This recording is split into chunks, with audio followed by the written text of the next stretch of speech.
Check one, check one. Blizzard 1, Inferno nothing. 3 minutes to go in the first period. Keep going and give like a call when you score a goal. Shot goal! Goal on the play by Stevie Torres, number 25. A great kick, Darren. How's that? Okay, turn yours down just a little. Okay, we're going to go from here. Pass on the play. Okay. Jay Hamilton over to Stevie Torres. Shot save. Shot goal! Goal on the play by number 3, Alex Mosley. And Darren, he put it in the top right corner. Okay, good level. So, hang on. Hello, we're going to test Darren. Okay, and in 3, 2, 1. And that was a spectacular goal. What you saw there was him coming through the middle, made a pass to the right, and then was able to get it right back and put it in the back of the net. It was a fantastic goal right there. And then in the other half we have going on, as the Inferno are walking off the field and the horn goes, the Blizzard are still practicing, probably trying to get those heavy legs undone. Great save there by Jason Thomas. Jason Thomas. Last name's Thomas. Jared Thomas. Well, hey, neither one. That was 0 for 3. And spectacular. You're good to go. Thank you. We're ready. Are we ready to start the broadcast? Will you cue us when you want us to start? I'll be listening on the comm. All right. Just tell me to cue us. I didn't hit the talk button, so will you tell me to cue us when they're ready for us? So we'll just be...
You know, downstairs beforehand, we have another sponsor. Oh my gosh, we're so excited about this. All the way from England, Carlsberg Beer. Carlsberg Beer is actually has to be in the stadium. So if you're a beer drinker above 21 years old, please make sure you visit the beer area and grab a beer from Carlsberg. So we'd like to thank Carlsberg Beer for being one of our sponsors today.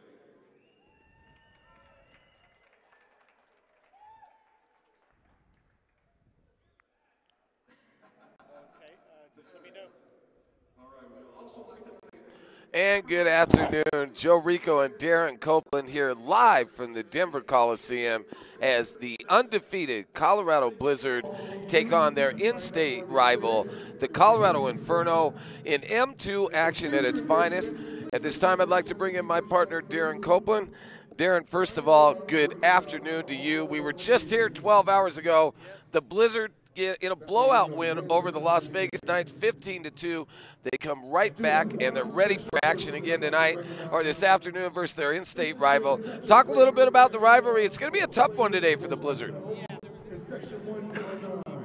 Where's Laura? There won't be one because these two There teams she do not like is. each other. They played each other twice That's in right, those she games. is The Blizzard have one of my but fans. it hasn't been as one-sided as the scores may And indicate. I like to offer Well, of course, we were here for that 9-6 thriller that at one point that game was tied 3 times. The Blizzard gave up 3 consecutive 2-goal leads. Last night we talked a little bit about the Blizzard having that killer instinct, and they certainly did. Before we get to this game, let's talk a little bit about last night. So many heroes. But Tony Avery, who will be on the bench, back to his normal coach role tonight, a hat trick, including a beautiful header into the net, shows the old guys can still do it. Well, yeah, I mean, Crafton is also has a place in this game, and with a guy who's been around and done it a long time, there's just about playing soccer for so long, you're just able to do it. we're undefeated because of your energy.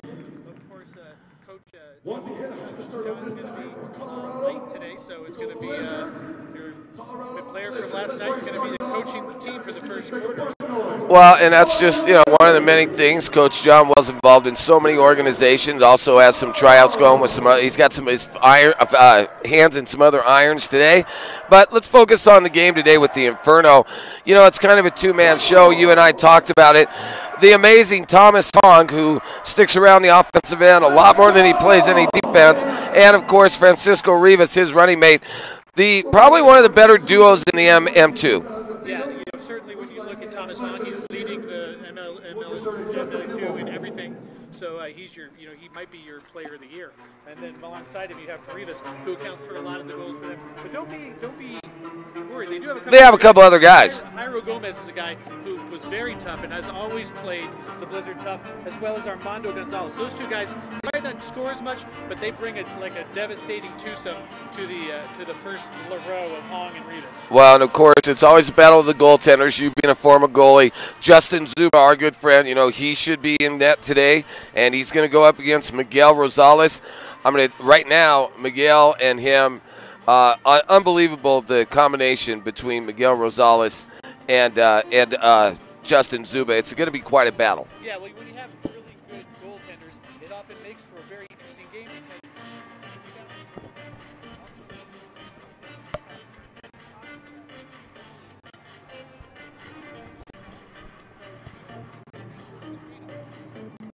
Well, Darren, I'll tell you what. I believe my partner Darren Copeland.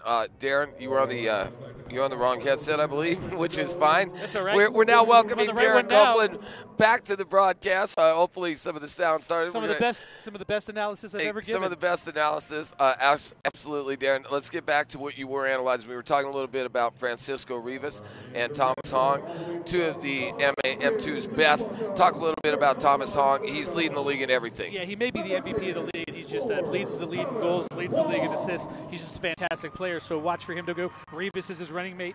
When he's not making goals, Hong, he's making those passes to Rivas. But don't be worried about there are other guys that can play. Jairo Gomez is a guy that comes to mind, number 9, has a couple goals against the Blizzard, and he's sneaky on the second line to complement that big 2. Well, and also we were talking a little bit about the goaltender. Sorry, I was a little thrown off by the headset issue. But no, you're fine. What I was going to say is Justin Zuba, Miguel Rosales, two of the the best netminders in the M2. Should be a great battle of the netminders today as well. Yeah, Rosales has played good, and we know what Zuba can do. He's a veteran goalie, played on the U.S. national team here in the exhibition against Mexico. They are a very formidable team with a very good netminder behind them. That makes Inferno, even before the rivalry and all this stuff, a very, very dangerous team for the Blizzard. Well, checking the M2 standings, the Blizzard can't get too comfortable. Right behind them, the Chicago Mustangs, and right behind them, the Cincinnati Swerve. Yep. Those teams are only a game or two back of the Blizzard, and then of course the Inferno's still fighting for their division. They're 5-4, and they're chasing the Ontario Fury, who will be here next Sunday, who are 6-4. So the Inferno has every reason to come out and give 100% tonight. Yeah, the playoffs are right around the corner. And so you need to be worried about that. They are at 5-4, so second in their division. Eastern Conference is obviously the class right now. You have 3 teams with 2 losses combined, and so once they start playing each other here in the next week or two, that's where you're going to see who is going to be the people who make it through. But this game is fascinating. But when you have 2 rivals and 2 rivals who don't like each other, anything can happen and throw out any records. Well, let me tell you this: the Inferno would love nothing more than to be the first team they handed the Blizzard to defeat. True. Especially since they've already lost 2 to them already. Right, and the one in Colorado Springs was a real tight matchup. 9-6. And the one here was the similar 9-8, score. So I'm going to tell you right now, I think this one there's no reason to expect a 15-2 blowout like we saw last night. If you see a 15-2 blowout, something's gone horribly, horribly wrong for one of these 2 teams. Well, I'll tell you what. Right now, we are going to take it down to Thomas Mason, our public address announcer, and he's going to announce the starting lineup for your Colorado Blizzard. Please get on your feet. Make all the noise you possibly muster like you're wrestling this one championship. The which case we hope we live. Please welcome your Colorado Blizzard. Please welcome your mascot, Blizz.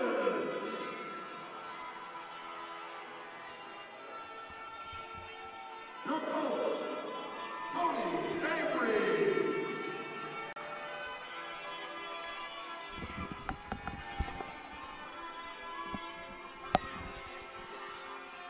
Your goalkeeper, the SWAT master, number 1, Miguel Rosales.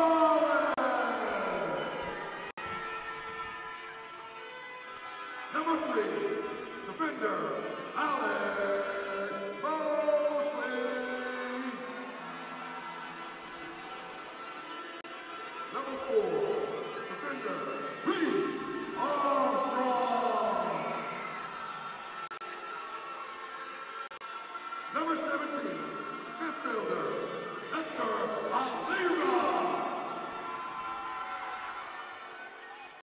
Number 25, midfielder, Steven Torres.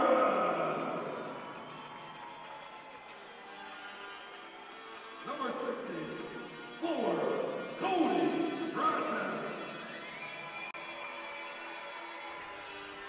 Number 5, defender, Bryce Coca. Number 6, defender, Jimmy Way. Number 21, defender, Andrew Lahia.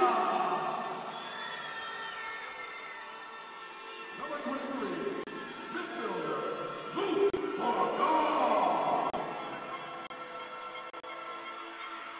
Number 25, midfielder, Shane Wheeler.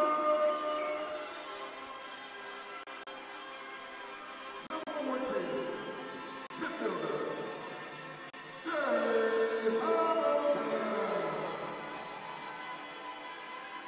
Number 20, midfielder, Tony Thomas. Number 18, forward, Julio Patenka.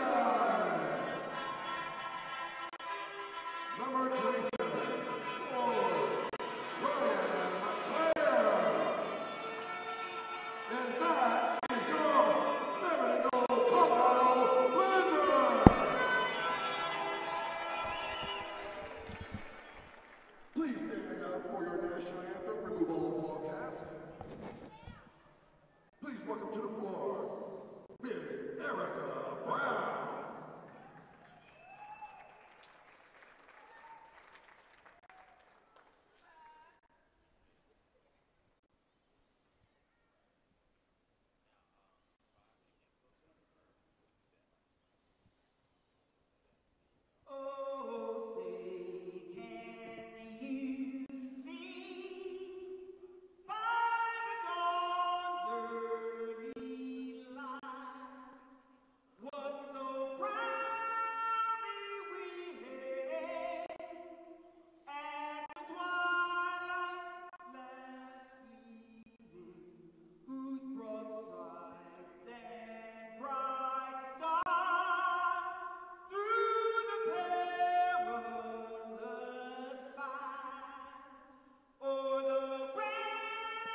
A rousing rendition of the national anthem, Darren, and I'll tell you what, we're about ready to get started, get it underway. The Blizzard hyped up the Inferno, and already I can feel a lot more energy from the Inferno than I ever felt last night from a very tired Knights team. Well, you can tell from just the way they came out and the way they handled the starting lineups by the Blizzard that they are motivated to win this game. They are ready to come in here and play the type of game they believe they can do to beat this Blizzard team and take that first loss and make them no longer undefeated.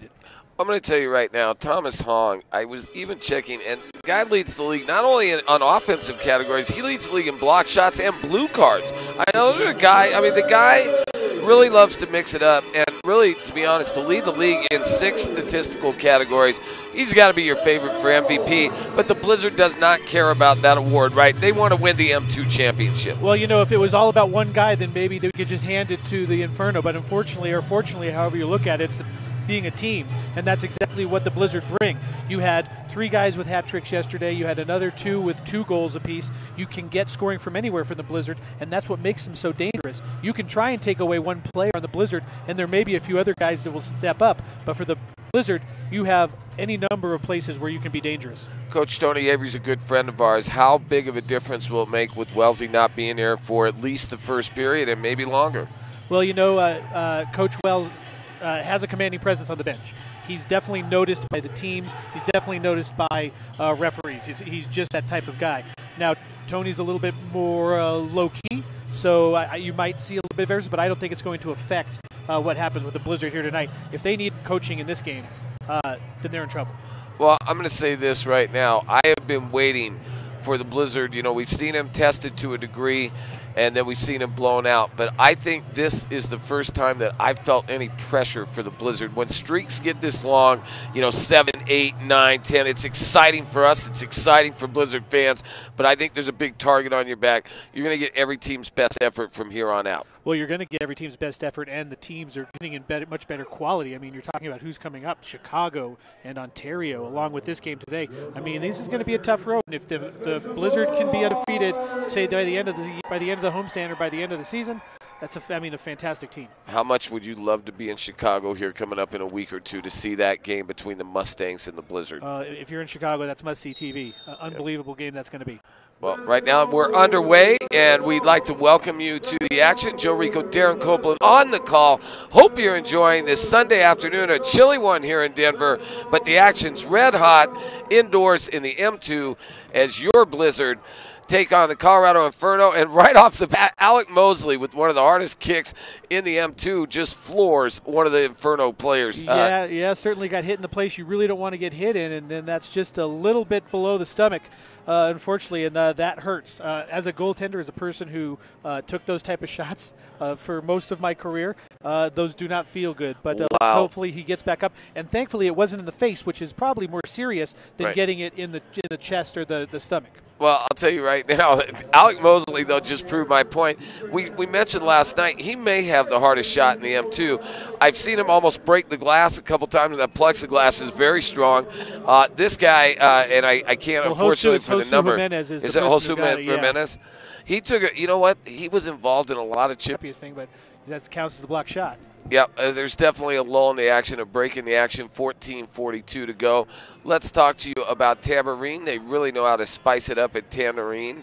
Also, have to mention Steps Realty, presented by Ed Hooks Jr. Give Ed a call today at 303-351-1774 for all your commercial and luxury home needs. Also have to tell you about Rhino Beer Gardens, the official after-party spot for your Colorado Blizzard. Darren, it gets better and better every time we have a beer there. Yeah, and the food is excellent. They do the food here as well, and I go for the food, stay for the beers. It's just a great place to go after your Blizzard games. Looks like Joshua Jimenez is going to be all right. We wish him the best. I expect to see him return to the game. He like you said, wind kind of knocked out. Blizzard control. And Miguel Rosales has the ball. Long kick into the end, into the opposing end. Cody Stratton in the corner. They're battling, and it looks like they're going to give the ball to the Inferno. Yeah, Stratton went in and tried to get his body up against the board and tried to do a little bit too much of that. Wasn't able to get to the ball and the foul.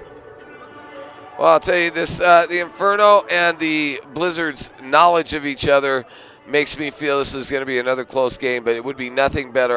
The Blizzard have scored first in almost every game. I believe in every game we have watched them play, they have scored first. So, hopefully that continues, because I think that first goal sometimes is a real icebreaker. Yeah, between these two teams, there aren't really any secrets. They know what they're going to do. They know, for instance, the Inferno know they're going to go to their big two guys. The Blizzard are going to try and counterattack as well using their forwards, either Cody Stratton or Wheeler up front. I mean, that's what they're going to do. It's effort. This is an effort game. You give more effort than the other team, you're going to win this game.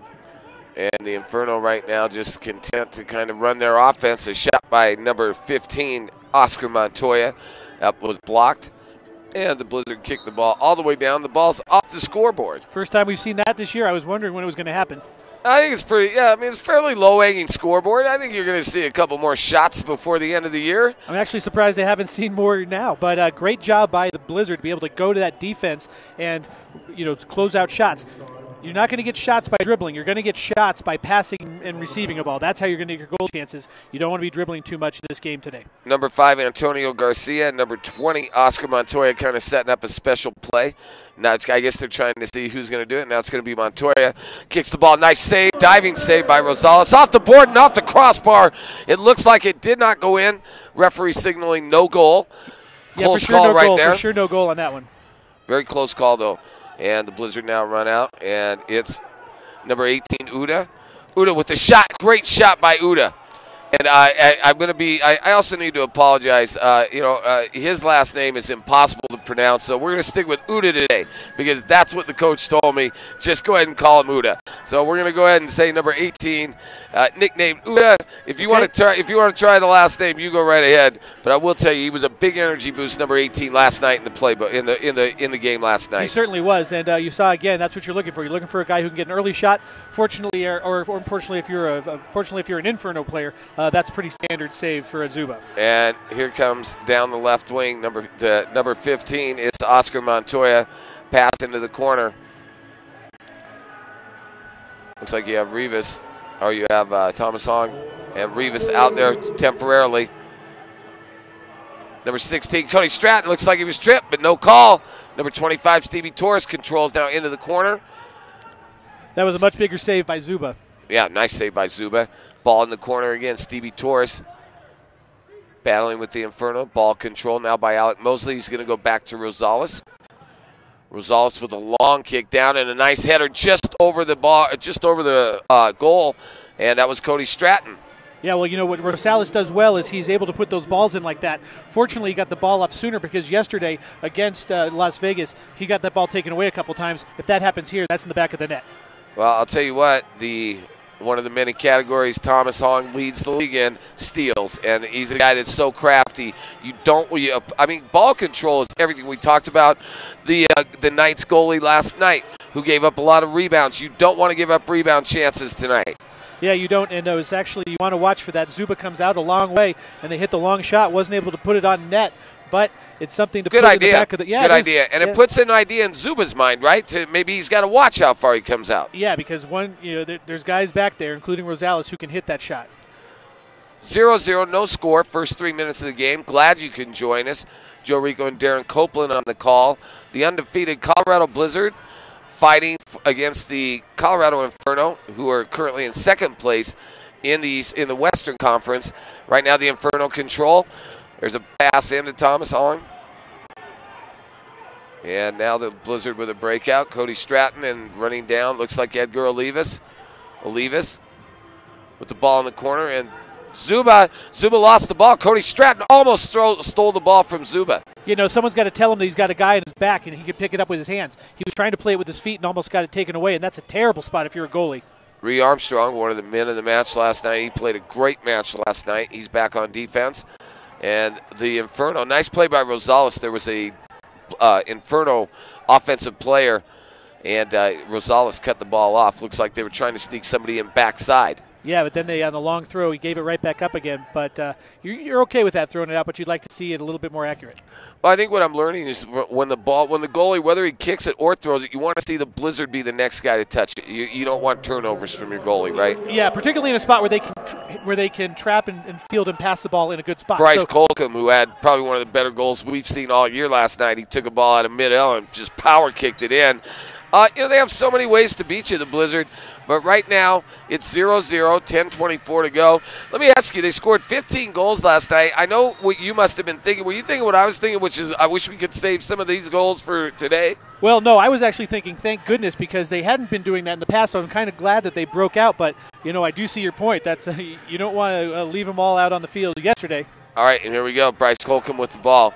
Colcom, he's got Uda running over down to the left. Colcom with the ball. He was a little bit late. I think he should have given that ball up a little earlier. Uda with the ball. Gets it to Stevie Torres. Stevie with the ball. Stevie I love because he can dribble with his left or right foot around the boards and nobody in backside. They were making a line change, a player coming on. Looked like it was number 16, Cody Stratton, just coming on. Yeah, that was a little bit surprising for me. Zuba looked like he got eaten up on that ball along the wall. So, maybe that's a sign of something to come because he's normally. And there's a steal from Colcom. He's got it open. That shot! Oh! Bryce Colcom! And he does his traditional leap over the boards. He is going crazy. He's throwing things at his teammates. What's going on? Well, yesterday he decided to sit up with the fans. Today he's just picking out snowballs and throwing at them. But that was a beautiful takeaway.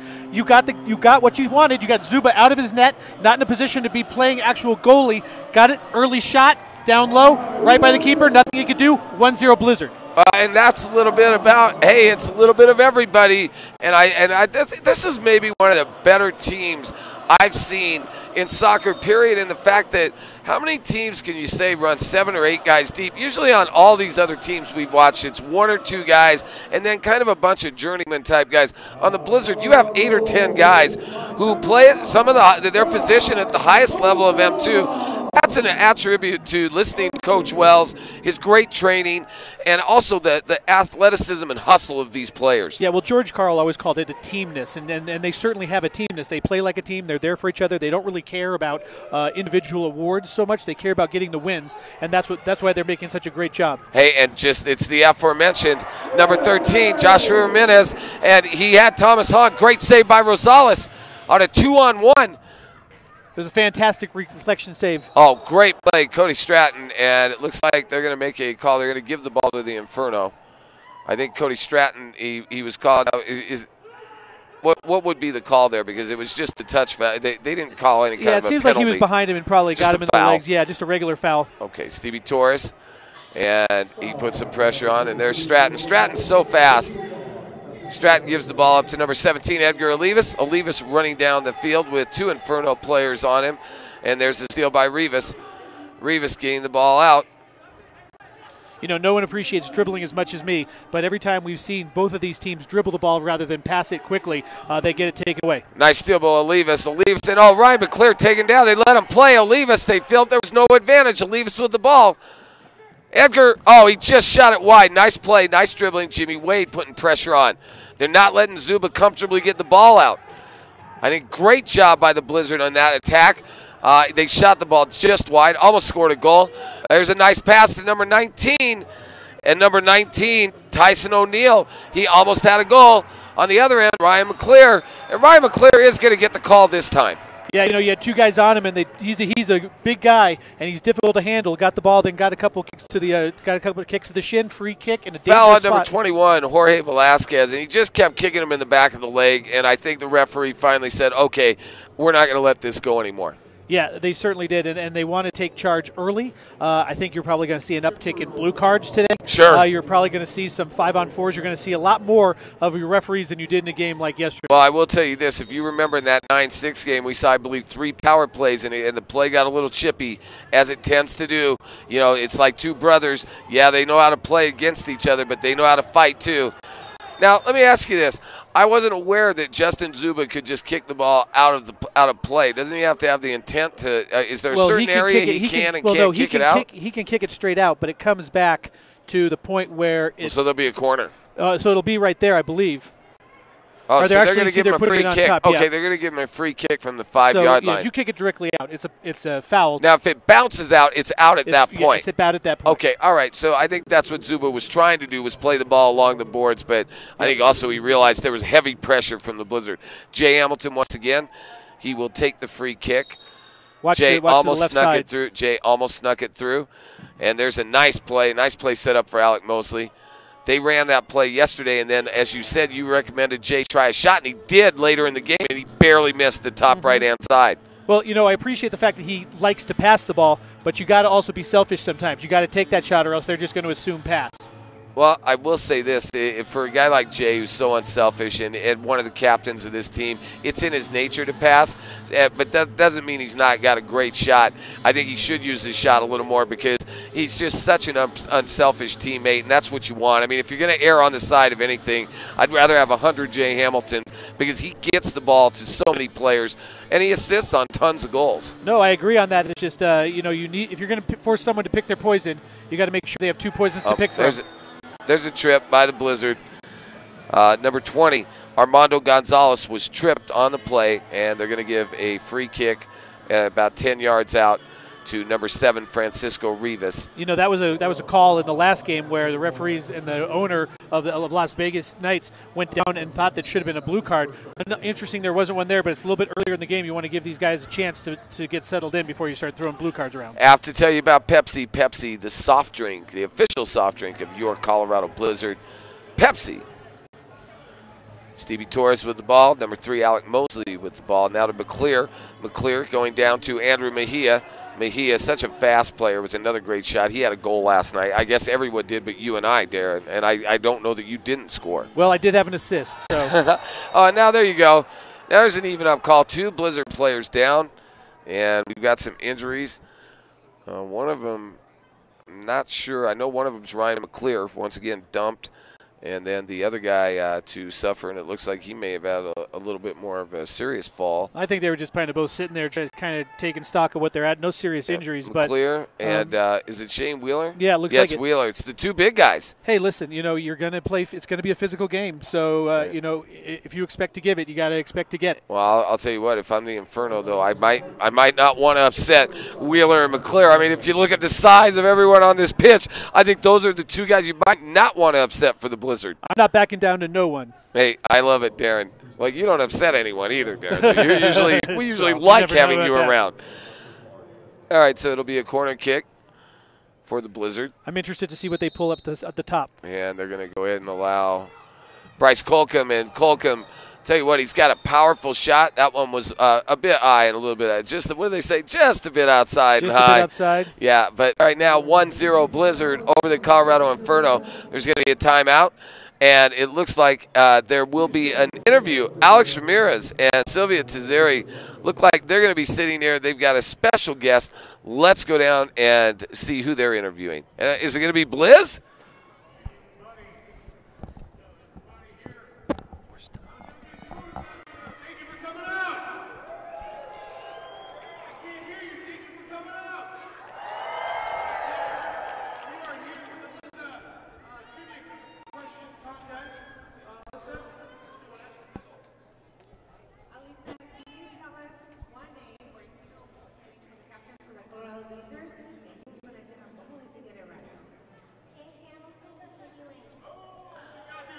Correct. Genuine Jay Hamilton, the captain for our Colorado undefeated 7-0 Blizzard. And Liz, are you going to hand them all? There you go. And Alyssa, I will make sure that this ball gets autographed by every single player tonight before you go home, okay? Thank you, everybody, for coming out. And also this ball is from Steve Troy, that is one of the sponsors from Colorado Blazers. So thank you, and we'll have an interview with the owner of Seacoki in a little bit. Thank you. That was Alex Ramirez and Sylvia Tizeri, and another Blizzard Trivia Contest winner. Blizz, I like him. I like Blizz. I haven't figured out, is he a grizzly bear? Is he a blizzly bear? Well, a blizzly bear. He's a blizzly bear. Yeah, I'm going to have a blizzly bear. Hey, I'm just trying to keep time. 1-0 Inferno, 6:23 to go in the first period. Welcome to the Denver Coliseum. In case you missed it, Blizzard, the only goal scored in the game, and they're up 1-0. Right now, it's really one of those defensive games, and I don't know. What are they looking for? Is they still filling each other out, or I mean, what's going on today? Because this is not the same kind of intensity that I've seen from the Blizzard or the Inferno. Are they tired? No, they're not tired. When you have two teams that know each other so well, you need to be working at finding new ways to attack. Oftentimes, you need to set the team up in order to go a different direction. So I think that's what you're seeing more than just tired teams. Two teams that really want to make sure. Jay Hamilton with the steal. Once again, the Blizzard, that's the only goal. Bryce Colcom, who scored on his steal. Hamilton with the steal. Left foot gets it over to Colcom off the boards. And now the Inferno control and a run out for the Inferno. The Blizzard are doing a really good job on making sure they close down that first pass. They're looking for Hong on the backside. Out so what they're Mosley doing is with the ball. closing the first pass. Is great job. Hamilton. Hamilton with the shot. Oh, and Jay just missed wide. He is seeming to shoot the ball more. He's been more aggressive over the past 2 games. And it looks like they're going to call a blue card. They're giving a blue card to, who we got? Is it Jay Hamilton? It looks like it might be Jay Hamilton. Not sure what the reason for that is, but he's Wow. going to go off for 2 minutes. Wow, I didn't even see it, Darren. I have no idea. I mean, it looks like they were just kind of roughing each other up around the boards. I think both players made contact. Not sure about that. That could have gone either way. Well, sometimes they don't catch the first guy, they catch the second guy, and that might have been the case for what happened to Mr. Hamilton there, but he's going to the box for 2 minutes regardless of what. Well, the Inferno, very dangerous on the power play. You see Mr. Hong immediately, the minute they got on the power play, first guy across the board was Thomas Hong. Well, of course, I mean, he's first in assists, first in points, first in goals, first in fouls. I mean, that's the guy you want on a 5-on-4. And here's his running mate, Francisco Rivas, getting the ball over to number 20, Armando Gonzalez, and a steal. And there's a steal by the Blizzard, Edgar Olivas. He's going to get the ball back to Miguel Rosales. Rosales kicks the ball out, and it looks like the ball goes off of Bryce Colcom, and it will be the Inferno ball. Inferno with the ball. Number 20, Armando Gonzalez gets the ball back to Francisco Rivas. There's Thomas Hong. Back to Francisco Rivas. Over to Armando. And back to Francisco Rivas. Rivas to Thomas Hong. Trying to find a bit of a space in between the defense, but there's this diamond is where you're looking for that backside shot. Nice play by the Haven't seen it Blizzard yet. right now. Great technique here on this penalty kill by the Blizzard. Thomas Hong trying to get it over to Armando Gonzalez. Gonzalez with a shot. It's high. Hong with a nice shot. Oh, and a nice try by the Inferno. But Miguel Rosales just up to the task. Great goaltending. Well, that's probably his best saves of the season. That's a very underrated and spectacular save. Right point blank, just gets a hand on it, reaction, and puts it up over onto the cardboard. Great save. I wish I could do that, but I can't. Well, Stevie Torres back in the Inferno attack zone. Blizzard now with 41 seconds to go on this penalty kill. Inferno on the power play, man advantage for about 35 more seconds. 1-0 with 3:44 to go. Your Blizzard are up. Blizzard currently 7-0, number 1 in the Eastern Conference versus the 5-4 Inferno. And it looks like the Inferno have scored a goal. Yeah, they have scored the tying goal. Rhea Armstrong, and who's going to get credit for the Inferno? Well, I'm not sure she was going to get it for the Inferno, but it certainly went off with Rhea Armstrong. Nothing he could do about it. But sometimes, when you're playing at the goal line, you get hit with a ball, and there's just, you can't do anything about it. Unfortunate there. Well, 1-1, a tough goal, a tough break. And you've got a few Colorado Springs Inferno fans here, it looks like, who are cheering, but this is a majority. The crowds have been larger and larger. If you have not come out, make sure you're here next Saturday for the Ontario Fury, another team that's fighting for their playoff lives. Another great weekend of action next week here at the Denver Coliseum. One thing I'm worried about the Blizzard is they're letting themselves on defense get too compacted towards the goal. They need to make sure that they're making those tackles further out. If they get tied in like that, that's what's going to happen. You're going to get rebounds that go in. Well, Tony Thomas was just dragged down too, and now the Inferno with Francisco Rivas. Rivas still with the ball, and a save by Miguel Rosales. Rosales rolling the ball out, gets the ball back, nice little footer out there, and now they have a run out. Uda with the ball. Uda, number 18, gets the ball over to, who was that, Alec Mosley? Yeah, and it was and a Mosley great save again by Zuba. Nice play by Tony Thomas to keep the ball in. Luke Brugard down the board. Shot! Oh, what a save by Zuba. He robbed Alex Mosley. Well, it looked like Alex now Mosley a steal. just got a steal right there. And number 20, Tony Thomas, was dumped And I think we're going to have a free kick coming up just inside the goal box in the Inferno zone. Yeah, it was unfortunate by Alex Mosley. He was able to get there. He wasn't quite able to get his foot on it. Went wide, but then a nice hard tackle. Not sure about the nice part, but certainly the hard part. And the free kick could have been 2 minutes, but they didn't get it. Well, I'll tell you what, man. It takes a lot of guts to stand in front of Mosley. Got a booming shot. Here come the Inferno, Luke Brugard, and it looks like they're going to call him just for a quick foul. Good foul that gets the team regrouped back in your own end. Ball back in play. 1-1, Blizzard and Inferno, 2:32 to go in the game. Or in the first quarter, excuse me. Hope it's not the game. Yeah, 1-1, I'll tell you what, man. 1-1 here at the 2:23 mark of the first quarter. We've seen a lot of soccer this Right now, I'll tell you what, man, I feel like I have lived at the Denver Coliseum based on the last 12 hours, but this one a much better matchup, much better level of competition. The Knights were a little out of gas last night, but not the case today. The Inferno and Blizzard involved in a tussle. Yeah, once again, though, the Blizzard are really getting tied up in their own end, playing a lot of defense, and they're not able to get the offense going. You got to let them Here's get Andrew Mejia. He's a speedster. He's got speed running down the right-hand side. Mejia takes the ball down into the Inferno end. Francisco Rivas and him battling. Now Rivas has got the ball at a run out. Even numbers. Rivas, ball steal. Nice play by Stevie Torres. Stevie Torres with the steal. Stevie down the center of the pitch. Pushed in the back by Rivas. No call. Uda with the ball. It was an excellent defensive play by Stevie. He made that foot out, got the poke right at the right time. It looked like a handball inside the box, Darren. Yeah, they're going to call handling. He had his elbow up over his head. That's not a normal position to play soccer in, and that's where the ball hit him, and that's going to be a free kick. Not sure if it's inside the box or outside. Well, it should have been inside the box. I think they're giving him a great break here because it looked like that infraction took place inside the goal box, and they're allowing the free kick at the top of the circle. Well, you know, if it's right on that line, usually they get a benefit of the doubt of outside the box. That must have been what happened, but either way, this is another golden opportunity for the Blizzard. Here we go. We have Jay Hamilton taking the kick. You've got Colcom and Mosley to the left. Ree Armstrong at the post. Here's Hamilton to Mosley, or to Stevie Torres. Excuse me, Stevie Torres getting the ball. Stevie dribbling the ball in the corner. Stevie with a beautiful dribble, trying to get the ball in. And now here's Ree Armstrong. Ree Armstrong for the Blizzard in. Blizzard back to Jay Hamilton. Jay setting it up. See, the Blizzard right now aren't really getting that ball moving. Where you saw the Inferno were moving the ball back and forth. The ball kind of is stalling in certain problems. Looks like they're changing. Here comes Cody Stratton onto the pitch. He's replacing Uda. Luke Brugard onto the pitch. A long shot, and Zuba controls. Cody Stratton right there. Yeah, that was a hopeful ball. I mean, it was kind of hoping you could get him there, but unfortunately you don't have a backup goalie. You have Zuba back there, and it was a fairly random or fairly standard save for him. Well, another odd kind of turn of events.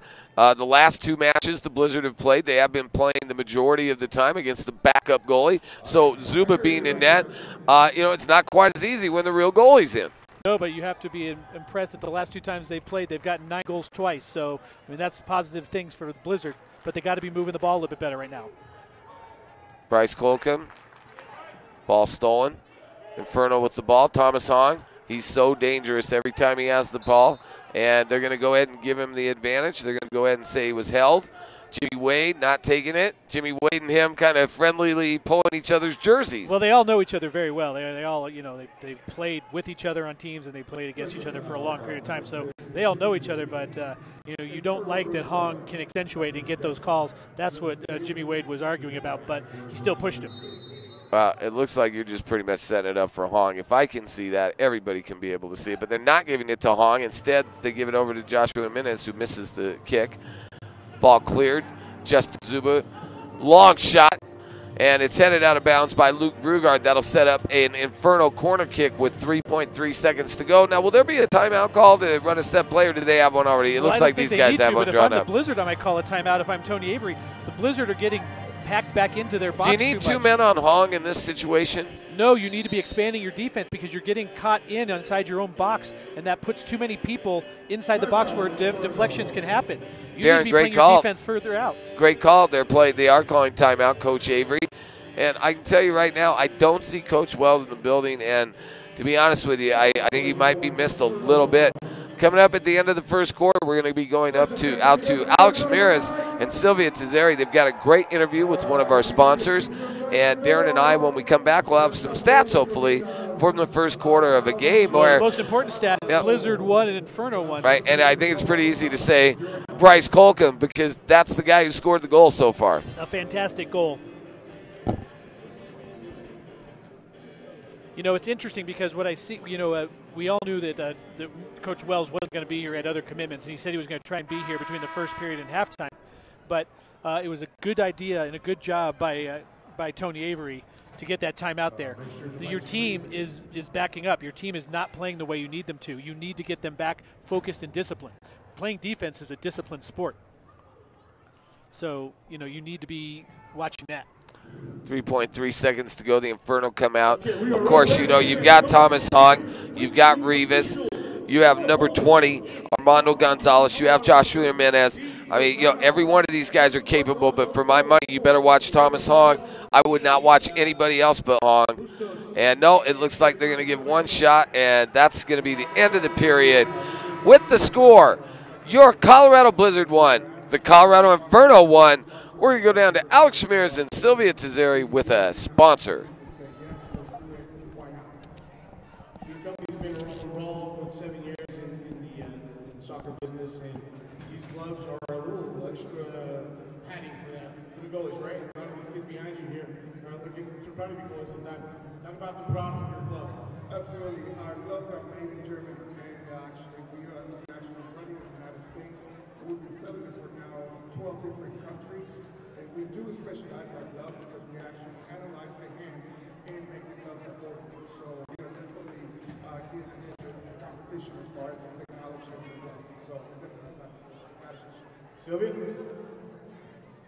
Well, thank you for being with us. And also, I want to ask you, do you have any phone number or any social media pages that you would like to give to the audience in case they want to get a hold of you?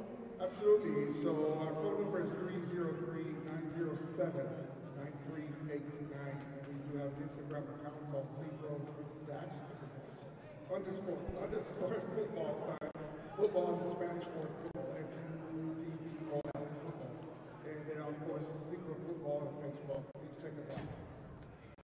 And for your thoughts real quick on this first, because it's 1-1 right now. Inferno and our Blizzard. This is an interstate rivalry, guys. Let's make some noise, Colorado Blizzard fans. Come on, let's get hyped up.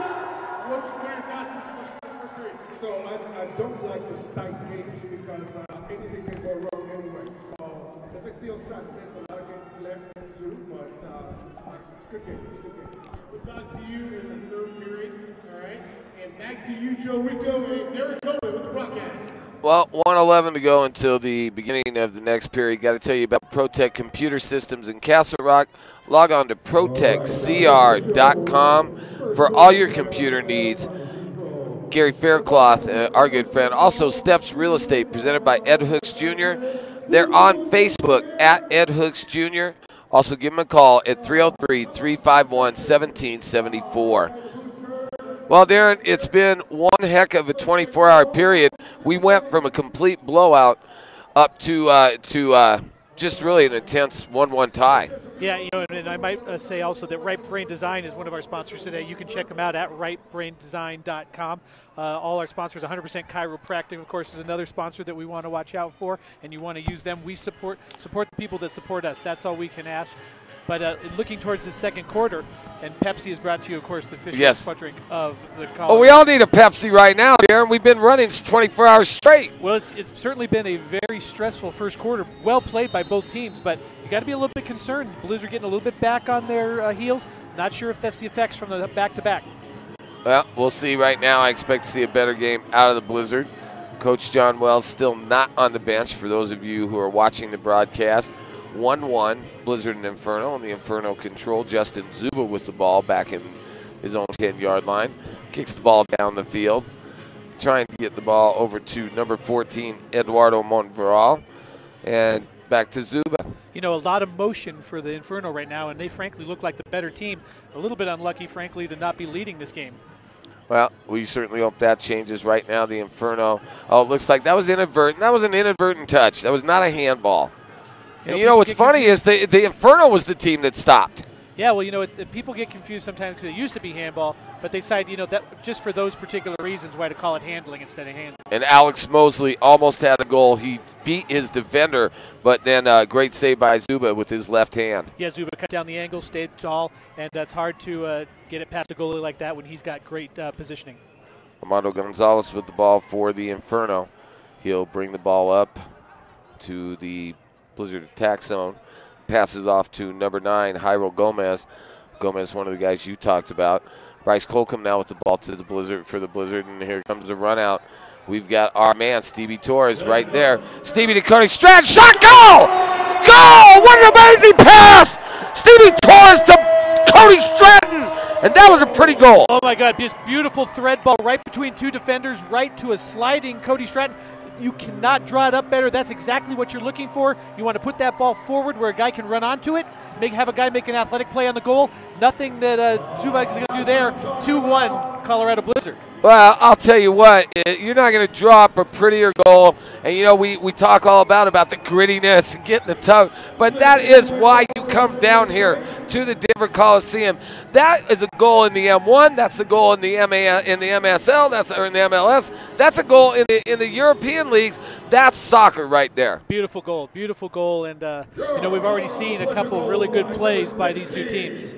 Well, I will say this. Every time these teams get together, I'm thoroughly entertained. And I think they almost feed off each other. And it's almost anything you can do, I can do better. Who's going to top who? These guys have played together, some of them since elementary school. Yeah, well, what's so frustrating if you're an Inferno player is you've played better than the Blizzard. Even the game you played here earlier, sure. You just have not been able to get the lead. And even if you were able to get the lead, it was very short amount of time. That's what's been the heartbreaker for the Inferno. They just can't seem to build on a lead. Well, and the other heartbreaker now is Justin Zuba, who is basically into the play as his 6th attacker. And now there's a steal. Zuba has to head it. Another header by the Blizzard. And I'm telling you, it's Russian roulette by Justin Zuba. Here comes Ryan McClear.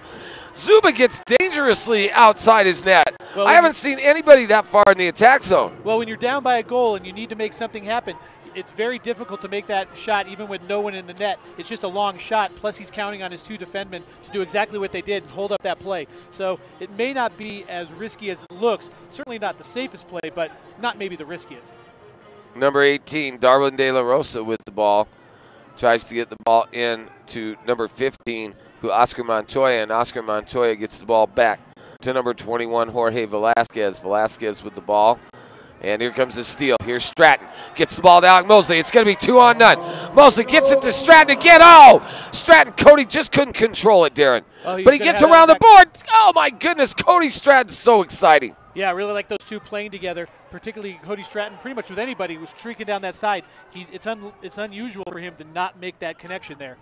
Nice defensive play once again by the Blizzard. It looks like Stevie Torres right now. That man is got to be a candidate for one of the M2 Players of the Year as well. What a pass! Shot, goal! Oh my goodness!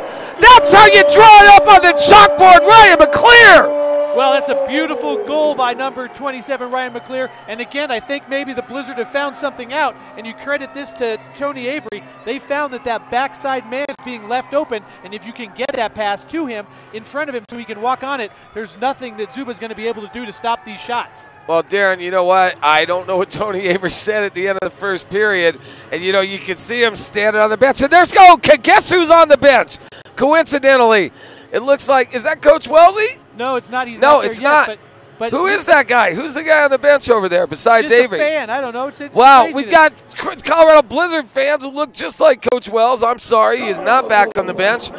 Tony Avery deserves full credit, I guess, for this kind of a raucous celebration. Well, I can tell you what he said during that timeout was stop getting caught in your own side, start advancing, attacking, and playing good defense out further than your own goal. That's what he said, and they're listened, and now what you see is a 2-goal lead for the Blizzard. It's the dreaded 2-goal lead, of course. Well, this is the one they couldn't keep 3 times against the Inferno last outing here at the Coliseum. A 9-6 Blizzard victory We're going to see if they can expand on it. Last night, though, in this position, the Blizzard not only expanded on it, Darren, they made it 15-1 by the time the next goal was scored by the opponent. I don't think we're going to see that tonight. No, the Las Vegas Knights were traveling a little bit farther than the Inferno were, so they got to sleep in their own bed. They also got a night's sleep. Nice save by Miguel Rosales just as we speak. And here comes Andrew Mejia. He's shooting that ball the way you said, trying to get it over and off the boards to ricochet past Zuba. Well, if he's this far out, you don't need to be ricocheting the ball. You need to be putting that thing straight in the net. Unfortunately, because if he's passing it out, Zuba can just turn and make that trap. So you're looking for, if he's this far up, you're looking for a ball over the top straight into the net. Great steal by the Blizzard. Number 17, Edgar Olivas. He kicks it back, and Edgar puts the ball back in his own net. And there's a penalty on the play that just a stoppage in play prior to the goal. And it looks like number 27 or number 21, Andrew Mejia, looks like he was bumped pretty hard in his own zone. Yeah, well, he got the ball taken away from him, and they were going for the ball. He just the Inferno player just hit him a little bit too hard. That's the foul. And Miguel Rosales now. Nice touch on the ball. Inferno controlling once again, though. And now the ball, Bryce Fulcom with his ball in his own zone.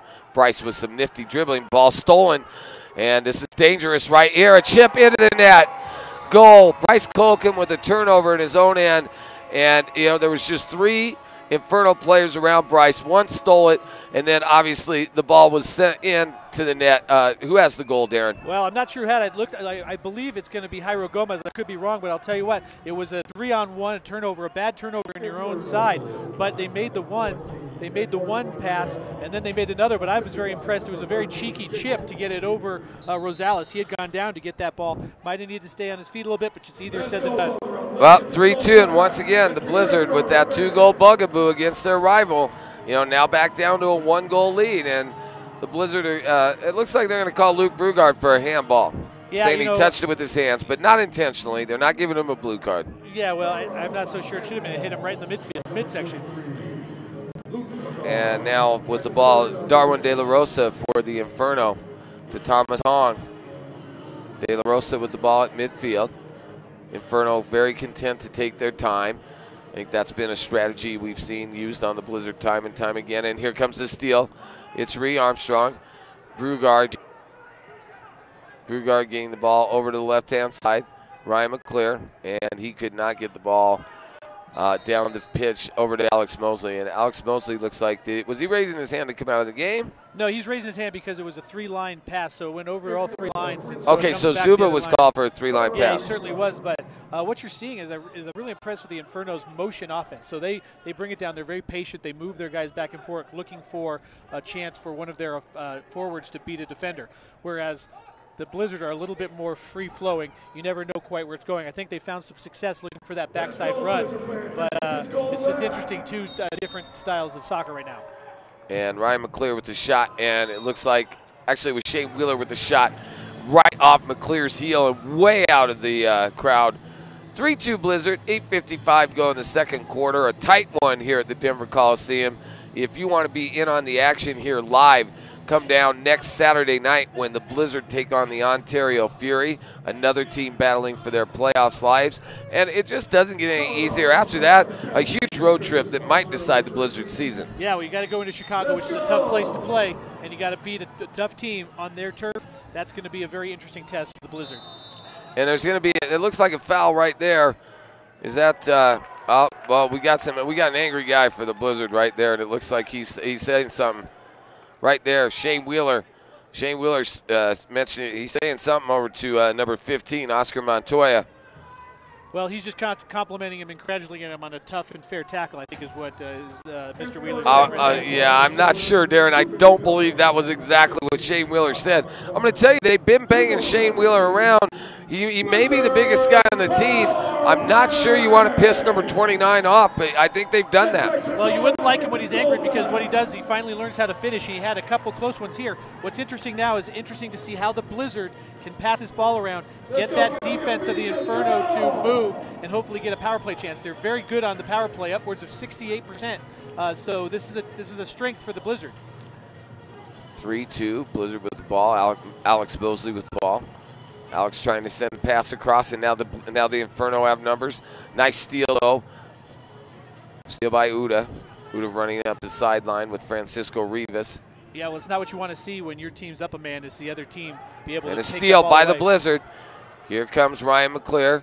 He gets the ball to Stevie. Stevie Torres down the sideline. Stevie, ball slide tackle nicely away by number 19, Tyson O'Neill, by the Inferno. He kicks the ball all the way down to Rosales.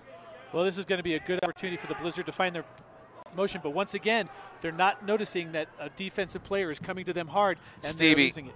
nice pass to Alec Mosley. Shot, goal! And it's Ryan McClear with the left foot. Boy, what a powerful shot McClear has. Well, that's number 2 for McClure on the day, and this one is just the same, sort of finding his way into the middle of the penalty box, waiting for a ball to come out, waiting for a bank, and just putting it in the back of the net. Nothing anybody could do about that one. Fantastic goal.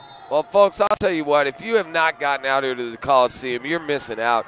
You know, win or lose this game, the Blizzard is showing me week in and week out. They've shown us that they are an entertaining team, and I really, really think that this team they're going to be a threat all the way. I think they have a chance to win the M2 championship. I know it's a little early. I know a lot's got to happen still, but they've shown me nothing so far that shows they can't compete with anyone in the M2. Well, yes, certainly so, but they played a lot of Western Conference teams, and, Right. and those teams maybe aren't as good, or maybe they're just beating each other up as you think some of the Eastern Conference teams are. However, you're still on top of the East. You have Chicago right behind you, but they're lower than you in the standings. Also, Ontario lower than you in the standings. So Well, and the you are Cincinnati team to Swerve, beat. who's only 2 games back of you as well. Exactly, storied teams that have been in the end.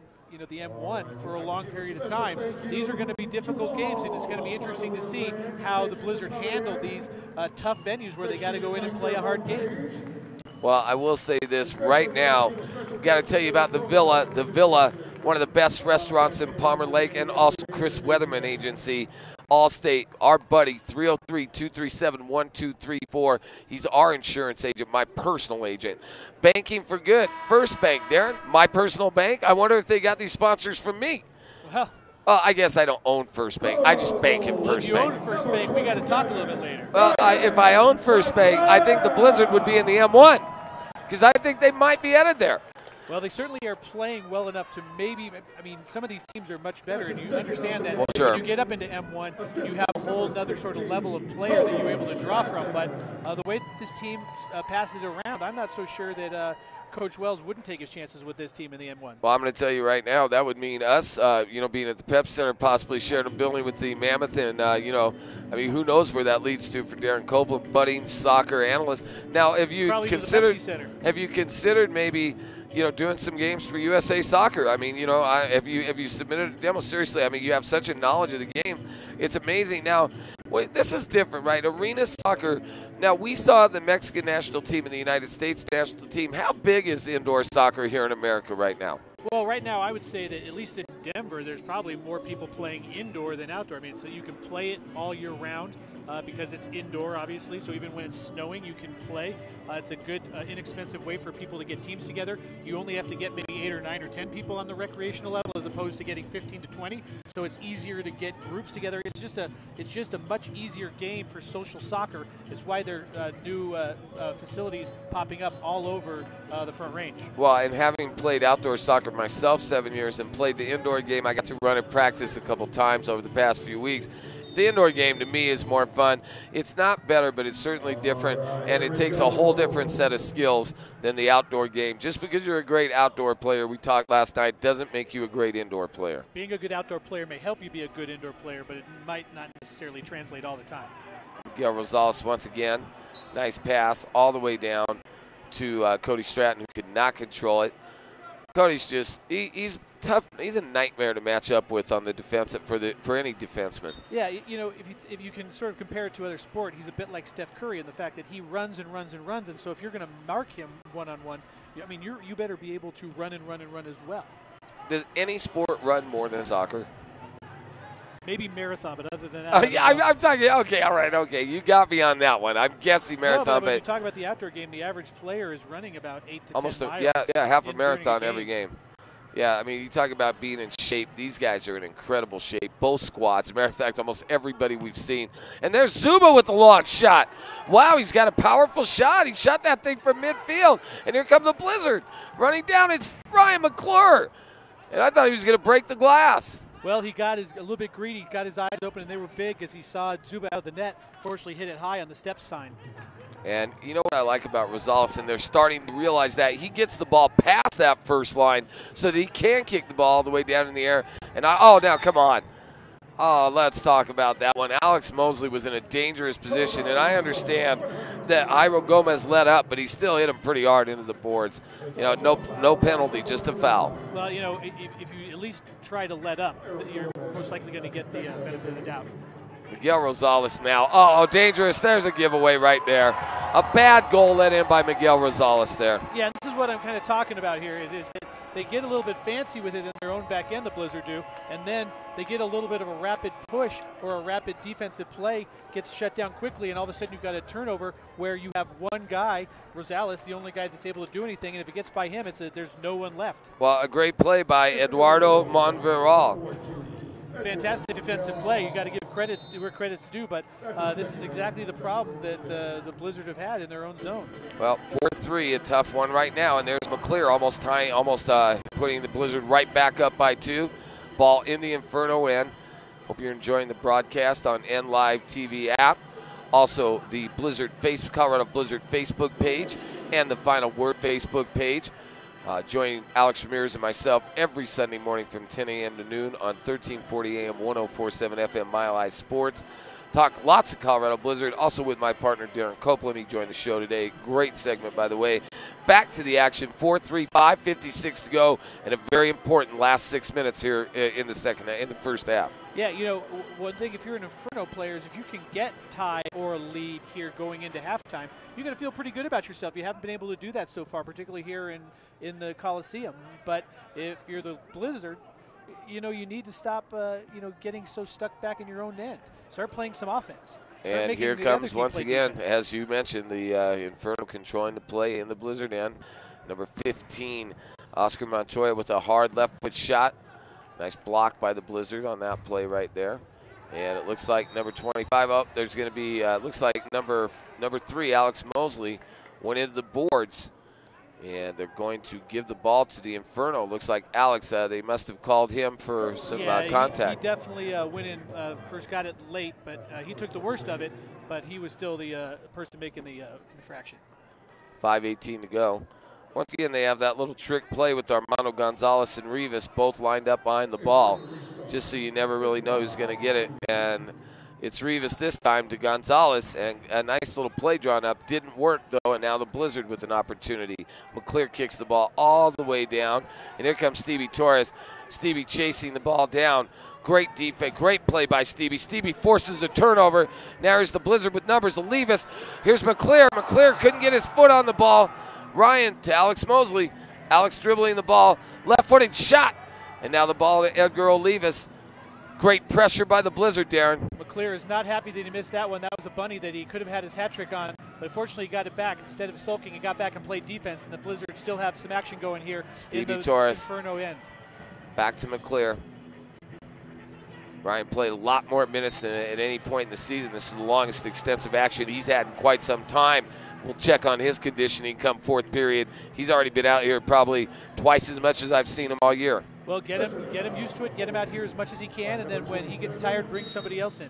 I'll tell you what, he's got such a powerful shot, and I think you've seen that on full display. We've seen the best of Ryan McClear tonight.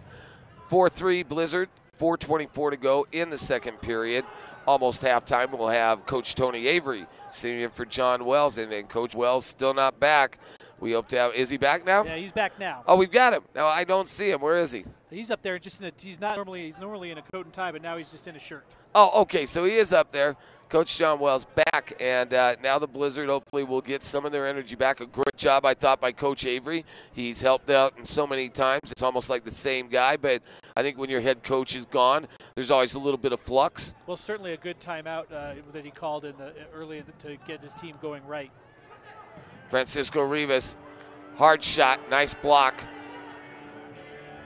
Trying to clear the zone. Edgar Olivas trying to get the ball, but once again, the Inferno. Looks like a lot of loose balls going to the Inferno, Darryl. Yeah, they're playing the ball better. They're trapping the ball better, so they're able to keep the ball. Dangerous guy to have the ball. Great play by Hogg. He made a great play, by Oscar Montoya. A great pass, and once again we have a tie game. Number 14, Oscar Montoya, or excuse me, number 15, Oscar Montoya had the ball on his foot, and I did not see who got the goal. Let's go down to Thomas Mason for the goal. Well, I'll tell you who I think it might have been. I think it might have been Hahn actually with the goal. I didn't see who it was that came through, possibly Jairo Gomez. No, once again, it's Ed Monreal, Yeah, second of the game. Yeah. And right now you've got a 4-4 matchup, but that was all number 15, Oscar Montoya. He stole the ball, made a beautiful pass, and Monreal, although he didn't miss, had a wide open net. Yeah, and you hit hit the nail right on the head when you talked about the fact that the Inferno are having more of the balls land at their feet. It's exactly what happened. Got a turnover once again deep in your own zone, a pass over when people are trying to react, and a beautiful finish. Well, Blizzard fans, I mean, nobody said it was going to be easy. And this is the kind of game I think the Blizzard needs, though. It's get them prepared for, it looks like a very tough road trip coming up here in about a week and a half. These are the kind of games they're going to see coming down the stretch. Yeah, well, I was hoping they would play more like how they played yesterday, where they really started to really pour in goals, and that was because of their work in the front end. Right now, they're being very concerned about the Inferno's offense, that they almost are not worrying about it. And Rivas and Hong are just a hard matchup for anybody, though. Both of them exciting, very, very strong veteran players. Justin Zuba with the ball. Ball going over to Justin Carrillo, number 4 for the Colorado Inferno. Zuba taking the ball down the field once again. He's a very dangerous guy to have. I don't necessarily think, I think you got to put some pressure on him. I don't know that they should let him go down unscathed. And, they had a possible run out if they could have gotten the ball to Alex Mosley.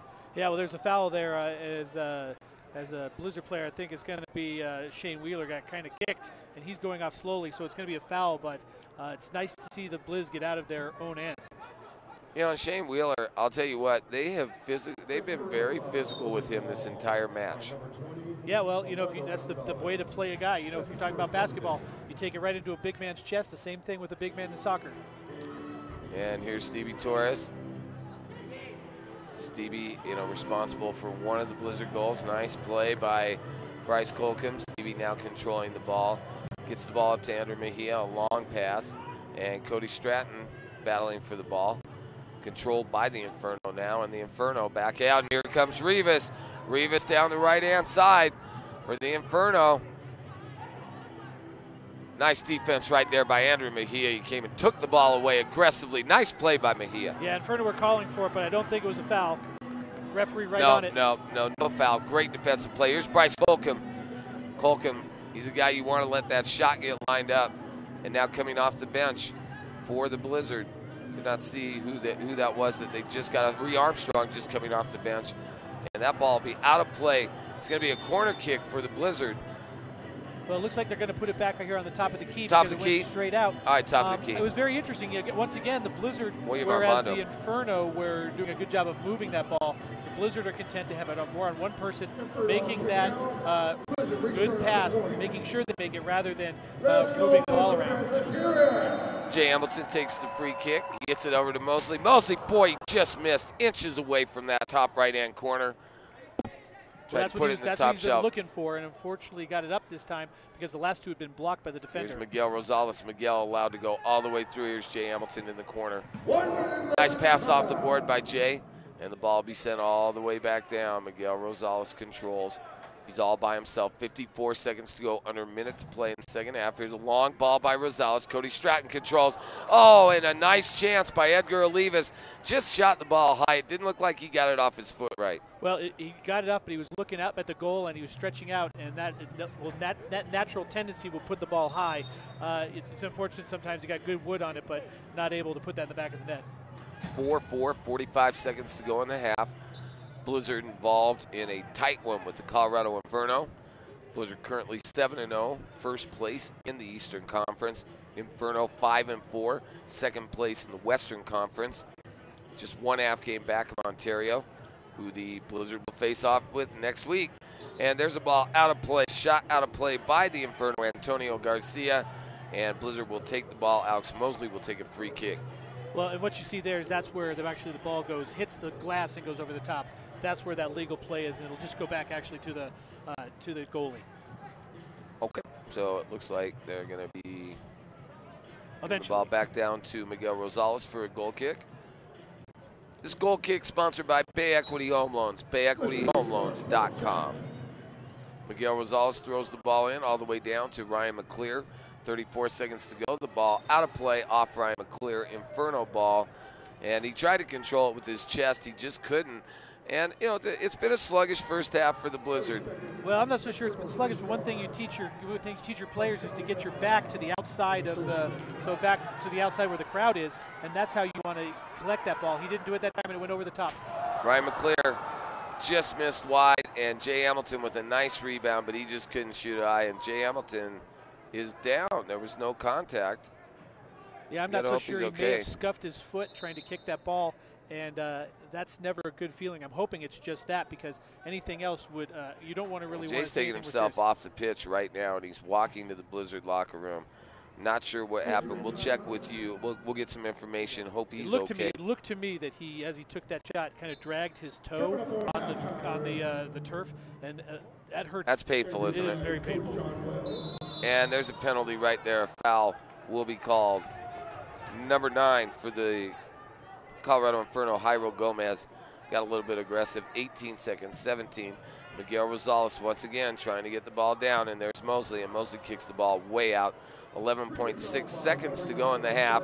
4-4 Blizzard and Inferno. Yeah, you had Edgar Olivas running on that ball. It might have been better for him to take that kick, but Mosley wants to take charge of this game by himself, I think. And that's what you want your star player to do. Well, you know, there's so many guys that they rely on, but you know what? They do have their core. I mean, you've got Mosley, you've got Jay Hamilton. You definitely have Cody Stratton. I mean, you know, Stevie Torres. There are certain guys, and this guy's adding his name to that list. Ryan McClear played one active match. Oh, wait. Oh, my goodness. Shane Wheeler actually took that ball down the pitch, and McClear could not control. 4-4 at halftime. Blizzard and Inferno tied in a tight one. Darren, your thoughts on the first half? Well, I thought it was an exciting first half. I thought Blizzard did a lot of good things, but unfortunately, I think the Inferno did a lot of other things. And frankly, Inferno are probably unhappy that they're not winning this game. They are allowing the Blizzard to get way too far back into their defensive zone. They need to spread that out. On the other hand, on the offense, when they hit that backside guy, it's unbeatable. Let's see if they can get more of those particular shots and plays.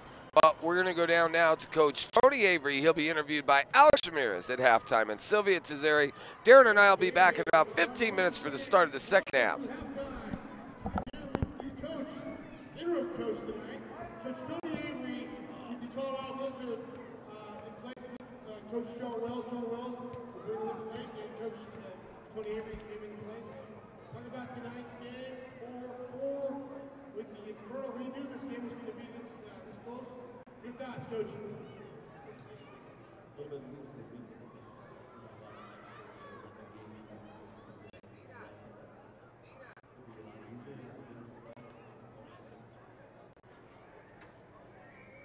Coach, will you be making an appearance this time? We're thinking of the coach here and put out here last night. Because last night you had a hat trick. Coach Tony Avery had a hat trick. I said, everybody, give it up for Coach Tony Avery last night. That was awesome. You guys pulled it off against the Knights for Las Vegas, 15-2. Would that be happy with it? What's the spirit for you in the second half? Just staying positive.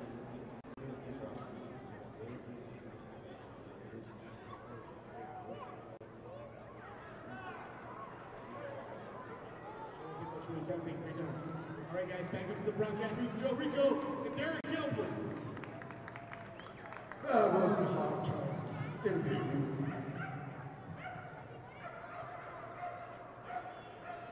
By Tony Avery there, presented by Carlsberg Beer, an official sponsor of our beer that's in the house. Make sure you visit the concession stand.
not here. See, he's been watching Miguel Rosales.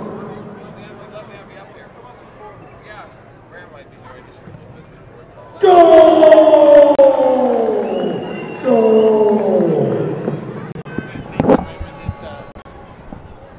So we're going to take this right with turn 0. Is that okay with everybody? Nice shot. Thank you, Adam. We appreciate you being a fan. Congratulations for being 12. Pre-team. Yeah, we're here. All right, with Frenchman Mason. And Burdell. Thank you. Thank you for all your halftime shows, Colorado Blizzard fans. Thank you to our halftime sponsor, with College Park Beer. Make sure you go up to Welcome back. 4-4, Blizzard and Inferno. Joe Rico and Darren Copeland here for the second half of action. A tightly contested first half, Darren, and we have some stats for you. These stats are sponsored by Steps Real Estate, presented by Ed Hooks Jr. Call him today, 303-351-1774. Darren, who's the winners and losers in the first half? Well, I'll tell you who the winner is right now. If you're if you are the Inferno, number 14, Monreal Eduardo has a hat trick so far, and so that's a little bit surprising. For the Grizzlies, you got to look at number 25, Stevie Torres. He has 2 assists and 2 goals by Ryan McClear. So those are the guys who are really stepping up and doing something here in this 4-4 tie. Well, the other thing is the goalies, Zuber and Rosales. I mean, I know 4 goals each, but many big saves by each. I think it's going to be which team's goaltender steps up bigger in the second half. I'm going to say that team's going to win this game. Well, certainly a big save can propel your team forward and give them the momentum back. And so I think that you're right on with that. However, what we need to see from the Blizzard is a little bit more space in the defensive zone. Stop getting so compacted. You don't want to be so compacted because then you can't. You get too many people involved into the defensive thing. You could get a carom into the goal. So it's just you want to make sure that you're spacing it out a little bit further. But I'll tell you what, we get ready for a second half of action. If you didn't like that first half, you don't like indoor soccer. Plenty of action for you. I was excited the entire time. I was on the edge of my seat. Darren, what's going to be the key for the Blizzard today in the second half? Well, I think they need to get the lead back. I feel like if the Inferno are managing to take a lead here, I think that might be bad news for the Blizzard. So Blizzard, get the first goal out of this out of halftime. Play and press a lot here in the first 5 to 7 minutes of the third quarter. Get that lead, get a second one up. I think that's going to be most important because the longer the Inferno are allowed to hang around here in the Coliseum, the more confident they're going to be, and they are looking to put that first loss onto the Blizzard. Well, right now we're getting ready for the third period kickoff. If I remember right, the Inferno will control it at the start of the third period. Nice crowd out here, probably about 2,000 people today. Hope you're enjoying the broadcast on the Colorado Blizzard Facebook page, the Final Word Facebook page, or the NLive TV app. Over 5,000 views last night, and we're hoping that we pleased you. A tough telecast for us in the fourth period. Sorry for me to come up with something to say other than goal. Well, hey, listen, sometimes games go like that, but I thought it was exciting because you finally got to see what this Blizzard team can do when they got all their cylinders going at one direction. Other than that, I mean, you got to believe that, in spite of the fact that the Blizzard are undefeated, I mean, there's a lot of areas where they could probably improve and become a better team, and one of those right now is not getting so compacted defense. I'm kind of harping on it right now, but for me, that's the number one thing that the Blizzard need to do. Well, it's going to be an exciting second half of action. Hope you're enjoying it. I have to tell you about Pepsi. Pepsi, the official soft drink of your Colorado Blizzard. Also tell you about Bay Equity Home Loans. Log on to bayequityhomeloans.com. The other thing that's important, I think if you're a Blizzard fan, you got to see more shots. Right now, the Inferno out shooting the Blizzard 11-9. Well, right now, and I think those are both low shot totals for both teams. I think those shots are going to increase in the second half as the Inferno get ready to take the free kick. And we are just about underway in the second half. There's the referee's whistle, and we are underway. 4-4, Blizzard and Inferno, and the ball gets kicked into the Blizzard's attack zone. Ball controlled by the Inferno once again, number 14, Edward Montreal. There's a guy that we didn't talk about much in the pregame. A shot to goal right at the start of the match. And it's the first time the Blizzard have trailed at home in quite some time. It's Oscar Montoya with a shot that just got back. Rosales couldn't get down low. I'm thinking he might have wished he could get that one back, Rosales, but still a fantastic shot found the back corner. 14:44 to go in the second half, 16 seconds in. A great shot. And, you know, he just didn't see it coming. A nice left-footed kick, and it surprised Rosales. As you said, he couldn't get down. And the Blizzard, for the first time in as long as I can remember, trailed, Darren, 5-4. Well, the good news is this isn't the only time they've trailed this year. They've trailed a couple times on the road, so you know they can come back. But I think the Inferno have got a lot of confidence in this, and now they can rely a little bit more on Zuba, who has showed up big late in the game last time they were here. Well, it's certainly not over by any stretch of the imagination with the offensive firepower of these teams, the Blizzard especially. But right now, a dangerous opponent in the Colorado Inferno. Again, what you're seeing right here is a lot of play being put in the Blizzard Steal zone. right here. Steal by Hong. And Hong, I don't know, did Hong goes down. And, yeah, I know he might be hurt, but Thomas, he obviously has embellished things quite a bit in the past because they didn't give him any credit, and now he is hurt, though. Well, he's Thomas definitely Hong felt something. I'm not sure if it should have been called or anything, but I can tell you he definitely is hurting. Now, you never want to see like an anyone ankle injury. Well, it looks like it could be, but it looks like he's going to walk it off. Those are painful when you sort of get stepped on. Referee doesn't see it, and it's unfortunate that it happens sometimes. And Hong will be sitting down. He's taking his shoe off immediately on the bench. They're going to try and ice him down. I mean, that is a guy that the Inferno cannot afford to lose if they want to have any chance in any game. Yeah, certainly not. And once again, another turnover by Rosales, which is becoming a little bit disturbing for you as a Blizzard fan. 5-4 Inferno over the Blizzard. Just started the second half. And number 25, Stevie Torres. And now Uda with a breakout. It's one-on-one. Uda with a nice dribble. Uda shot! Score! Goal by Uda! And Uda just single-handedly beat the goalie. Boy, did the Blizzard need that right now. They're getting kind of tied up in their own end. They get a rush out, win the ball, find it, beat one guy, then beat the goalie. Zuba's a little bit unhappy because he thought he had that one blocked, but it went under him, and there's nothing you can do. You think you have it. It's just you can't get back and get it. Unlucky, perhaps, for Zuba, but once again, we're tied.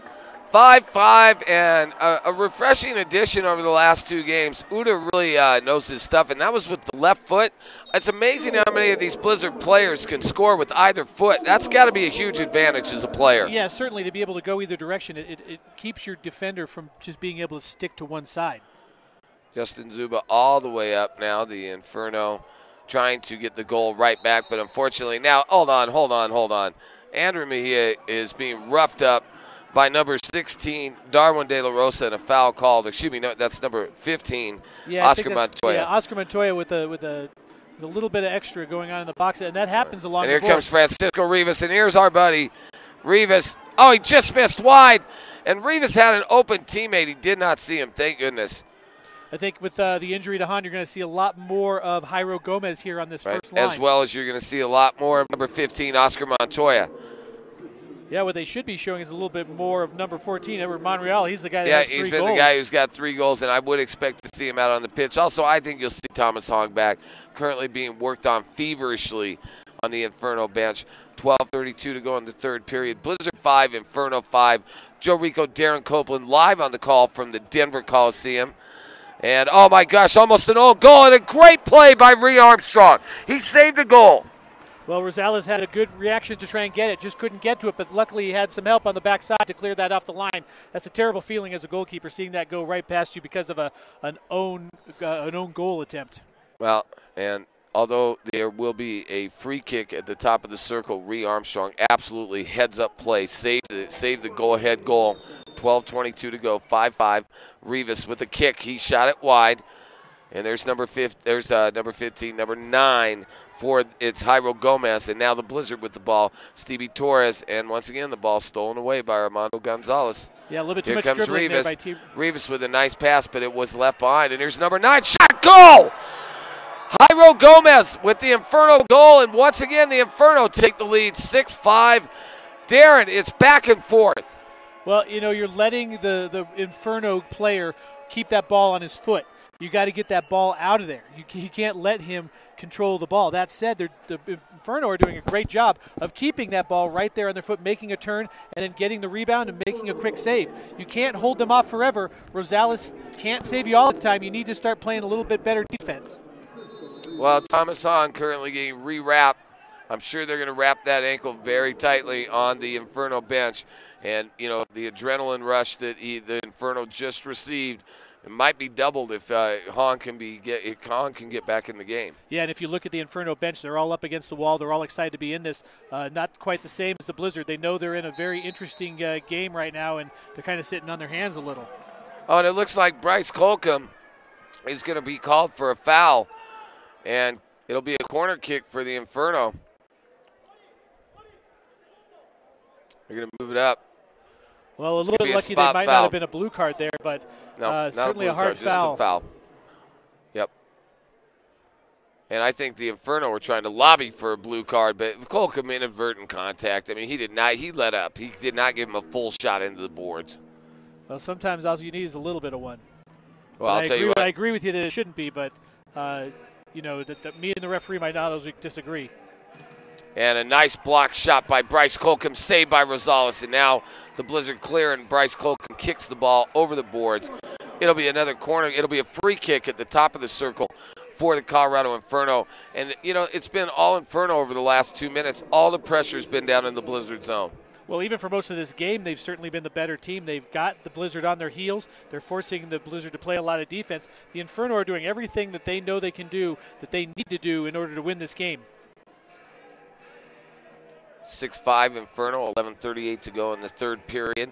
There'll be a free kick at the top of the circle. And there's just missed wide. Number 21 just missed wide. That was Jorge Velasquez. And Velasquez, he just missed the goal, Darren. And there's going to be another foul called on Bryce Colcom. And Bryce Colcom, it looks like he is arguing with the officials. And Colcom says it's a flop.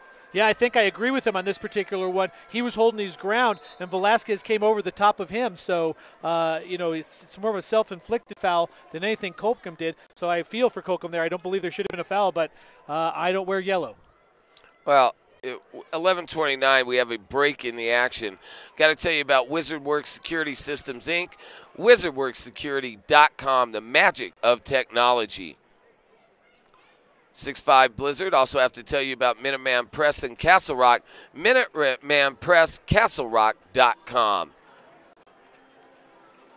And Rhino Beer Gardens. Join Darren and I along with all your favorite Blizzard players after the game at Rhino Beer Gardens, or log on to rhinobeergarden.com.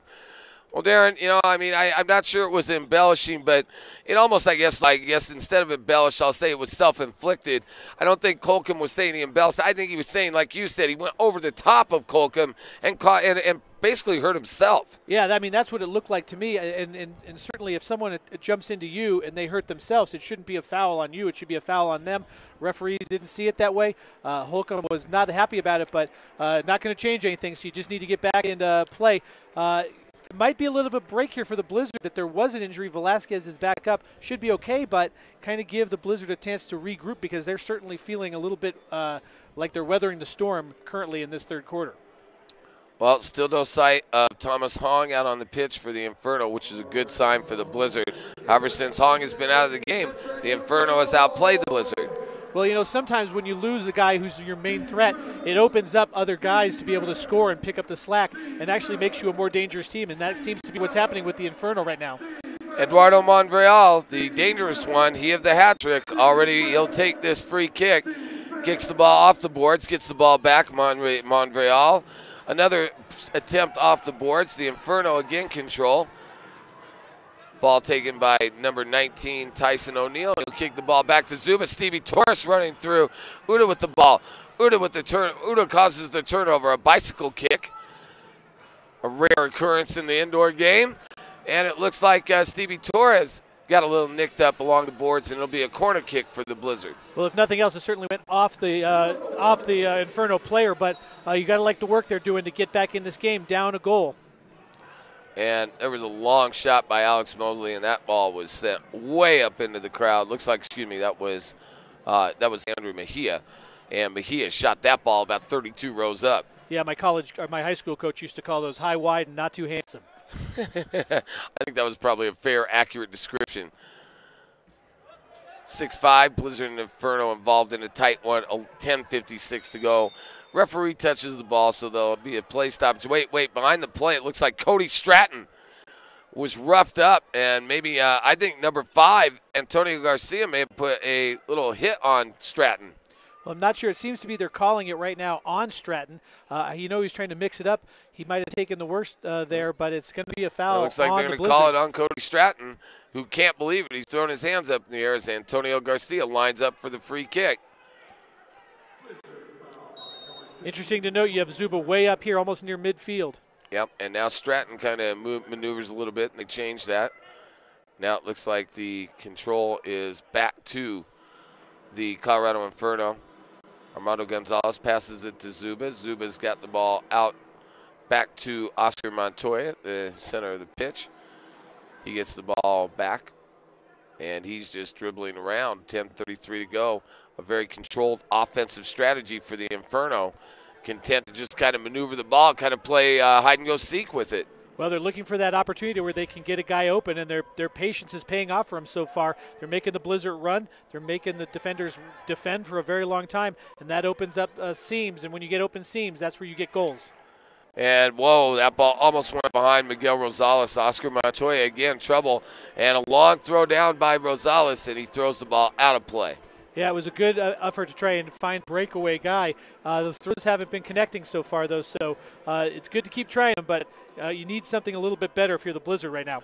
Well, I guess on the positive note, Darren, with 10 minutes to go in the third period, this might be the worst game we've seen the Blizzard play, and they're still only down 1 goal. I think that speaks volumes to the level of talent, but the effort's got to increase to get this goal erased. Yeah, well, and the other part of that is the Inferno is doing a lot of things that show where Blizzard have weaknesses. So they're exposing the Blizzard a little bit. It's almost like a blueprint. You saw that with the San Diego Sockers, too. There's a blueprint for beating the Blizzard, even though the Sockers didn't. And this is kind of what the Inferno are doing.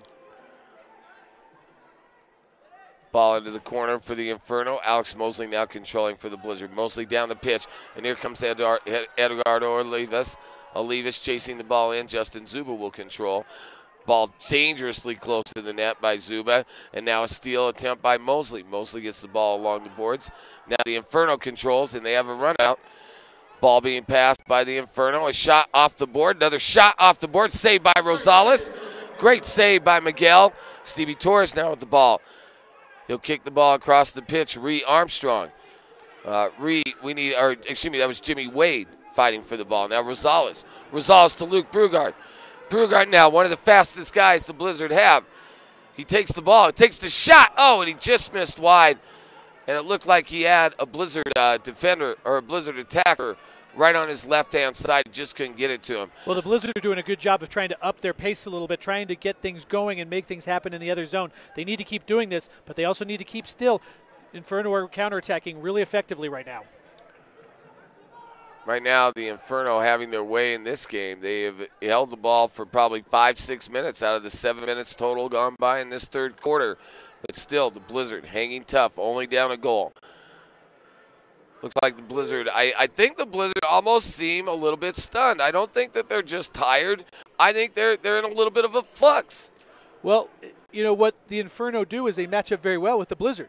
I mean, they know each other, but they do some things that make it very difficult. And right now, the Blizzard are having a very difficult time trying to solve what the Inferno are doing. I think at this time they're going to call a timeout. I wouldn't be surprised. Yep, timeout Blizzard with the score, 7:55 to go. Inferno 6, Blizzard 5. We're going to go down to Alex Ramirez and Sylvia Tizeri. Darren, they have a special guest.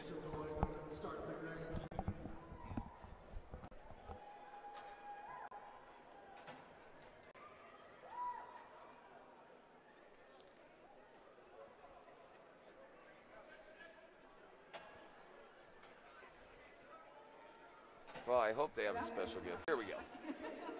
So we have a trivia question. How with us, Lance. How are you, Lance? You enjoying the game? Trivia question for you. What conference do the Colorado Blizzard play in? Easter. Oh, here we go. Another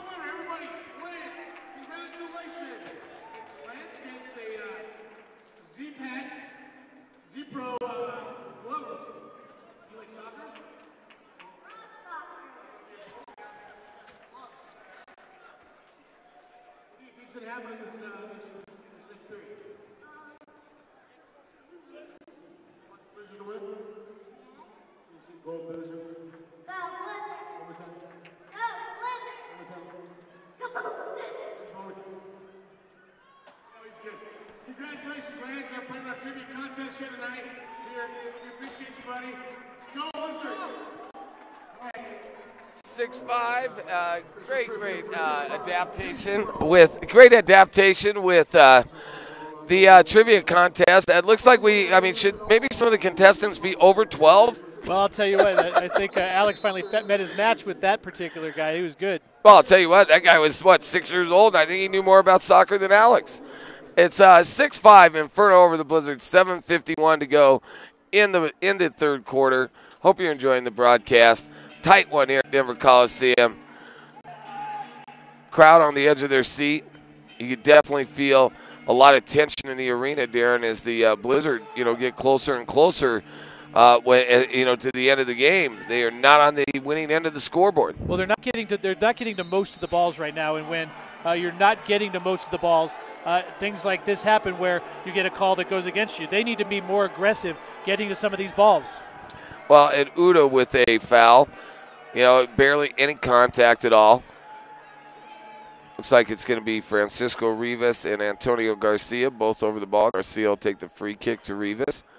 Rivas back to Antonio Garcia, and the Inferno just content as could be to pass the ball around, hoping to get the Blizzard out of that diamond. And there's a nice play there by Alex Mosley. And there's going to be a blue card issued. It's going to be a blue card issued to Alex Mosley. And I'm not sure what happened on that play. Well, I think it's not necessarily what happened on that particular play. I think it's what happened on a couple plays before. They've kind of been letting them play a little bit, and maybe they need to cut that out now. It seems like the Inferno player is hurt, so this is the time to get the things under control. Referee calls the blue card. Well, at this point in time, it looks like the Inferno right now, you're talking about there's guys kind of gathered around their fallen teammate. And it looks like they're pointing at some Blizzard players. Got to tell you about AstroTap Astro Tap House in Castle Rock. Log on to astrotap.net. Still an injury. Also a time to talk to about the Denver Escape Room. Log on to denverescaperoom.com. And don't forget also, of course, N Live. That's where you can see all of the Blizzard games. It's smart TV apps as well. Blizzard games on demand, so make sure you check out N Live. Well, we have not seen who the fallen Inferno guy is at this point. Looks like they're getting him up right now. And it's number 9, Jairo Gomez, who has one of the goals or two of the goals for the Inferno. And, it looks like he might be well shaken up. We've already had injuries to Thomas Hong, who still has not returned to the contest, not returned to the match. Oh, he is back on the pitch. Thomas Hong now back on the pitch. He was also having a conversation, it looks like, with Justin Zuba. And, to be honest, I think the Inferno looks pretty fired up about these hits. Yeah, well, the one thing they need to worry about is not necessarily worrying about the hits, but worrying about getting to these balls first. They can't be – you're seeing them wanting to be physical, but you can't let wanting to be physical go over the top of wanting to play good soccer. And right now they're kind of getting away from the good soccer and more towards the physical. Need to change that just a little bit. It's kind of a difference of focus. Well, Hong, who obviously still probably a little gimpy from an ankle injury earlier, he will take the free kick. This has been a very hotly contested match. It looks like the Inferno will have another power play, 5-on-4, and this is a big point in the game. Inferno already up 1 goal. A steal by the Inferno, number 21. And that was Jorge Velasquez. Takes a shot and kicks the ball way, way over the net. Fortunately for the Blizzard. Once again, however, another turnover by a defender deep in their own side. That needs to stop here in this last quarter and a half. Nice play by Rosales. He throws the ball all the way down. And, the Blizzard, it looks like that's Andrew Mejia. Andrew Mejia, who's just a real tough guy in the opponent's zone. He's always chasing the ball, always running the ball down. Right now, the Blizzard need more of his energy, frankly, because he's been one of the more energetic, one of the better players on the pitch for the Blizzard tonight. Well, they need to find some energy somewhere because right now they're not matching what the Inferno is bringing, and that needs to change if they're going to be able to win this game. Francisco Rivas, once again, they're trying to get the ball to the ever-dangerous Thomas Hong, who has the ball now. Hong with the shot. Oh, what a shot. He scores! Off the board, off Rosales, and the Colorado Inferno and Thomas Hong, who comes right off his injury, and you can see why he's the leading scorer in the league. That was a great shot. You know, we've been talking about a lot, trying to keep up with the Inferno's energy, and the Blizzard are not doing it right now. You know what Thomas Hong brings. He likes to go to his right, but he's better on his left. He's going to fake it back, fake it to his left, try and get that shot going. Unfortunately, Rosales made the first stop, but it went off his back, off the boards, and in. Nothing he could do about that, but you need to close down Hong a little bit closer. Well, it's 7-5 Inferno over the Blizzard, and Alex Mosley still in the penalty box, so he must have been called for a 5-minute penalty, actually, Darren. Well, it's interesting to see what it is because usually you come off after one, but they must have thought that foul was egregious enough to have a 5-minute. Blizzard trying to take control. Wait, we are back at even strength, but Alex Mosley is not in the game. So I guess that Alex Mosley was called for a major infraction, but that will not affect the 5-on-5. He just will not be allowed to participate for another 3 minutes. No, I like what the Blizzards have done here. They just missed a goal from outside, but they're really starting to force their way back into the Inferno side. I wish they would have done this a little bit earlier. This is what we'd like to see a little bit better. Well, and here it is, Ryan McClear. Nice pass. Nice save by Zuba. He came out. Luke Brugard with the shot, and again, Zuba with the save. Zuba reminds me a little of Jared Thomas, just a shot-blocking type.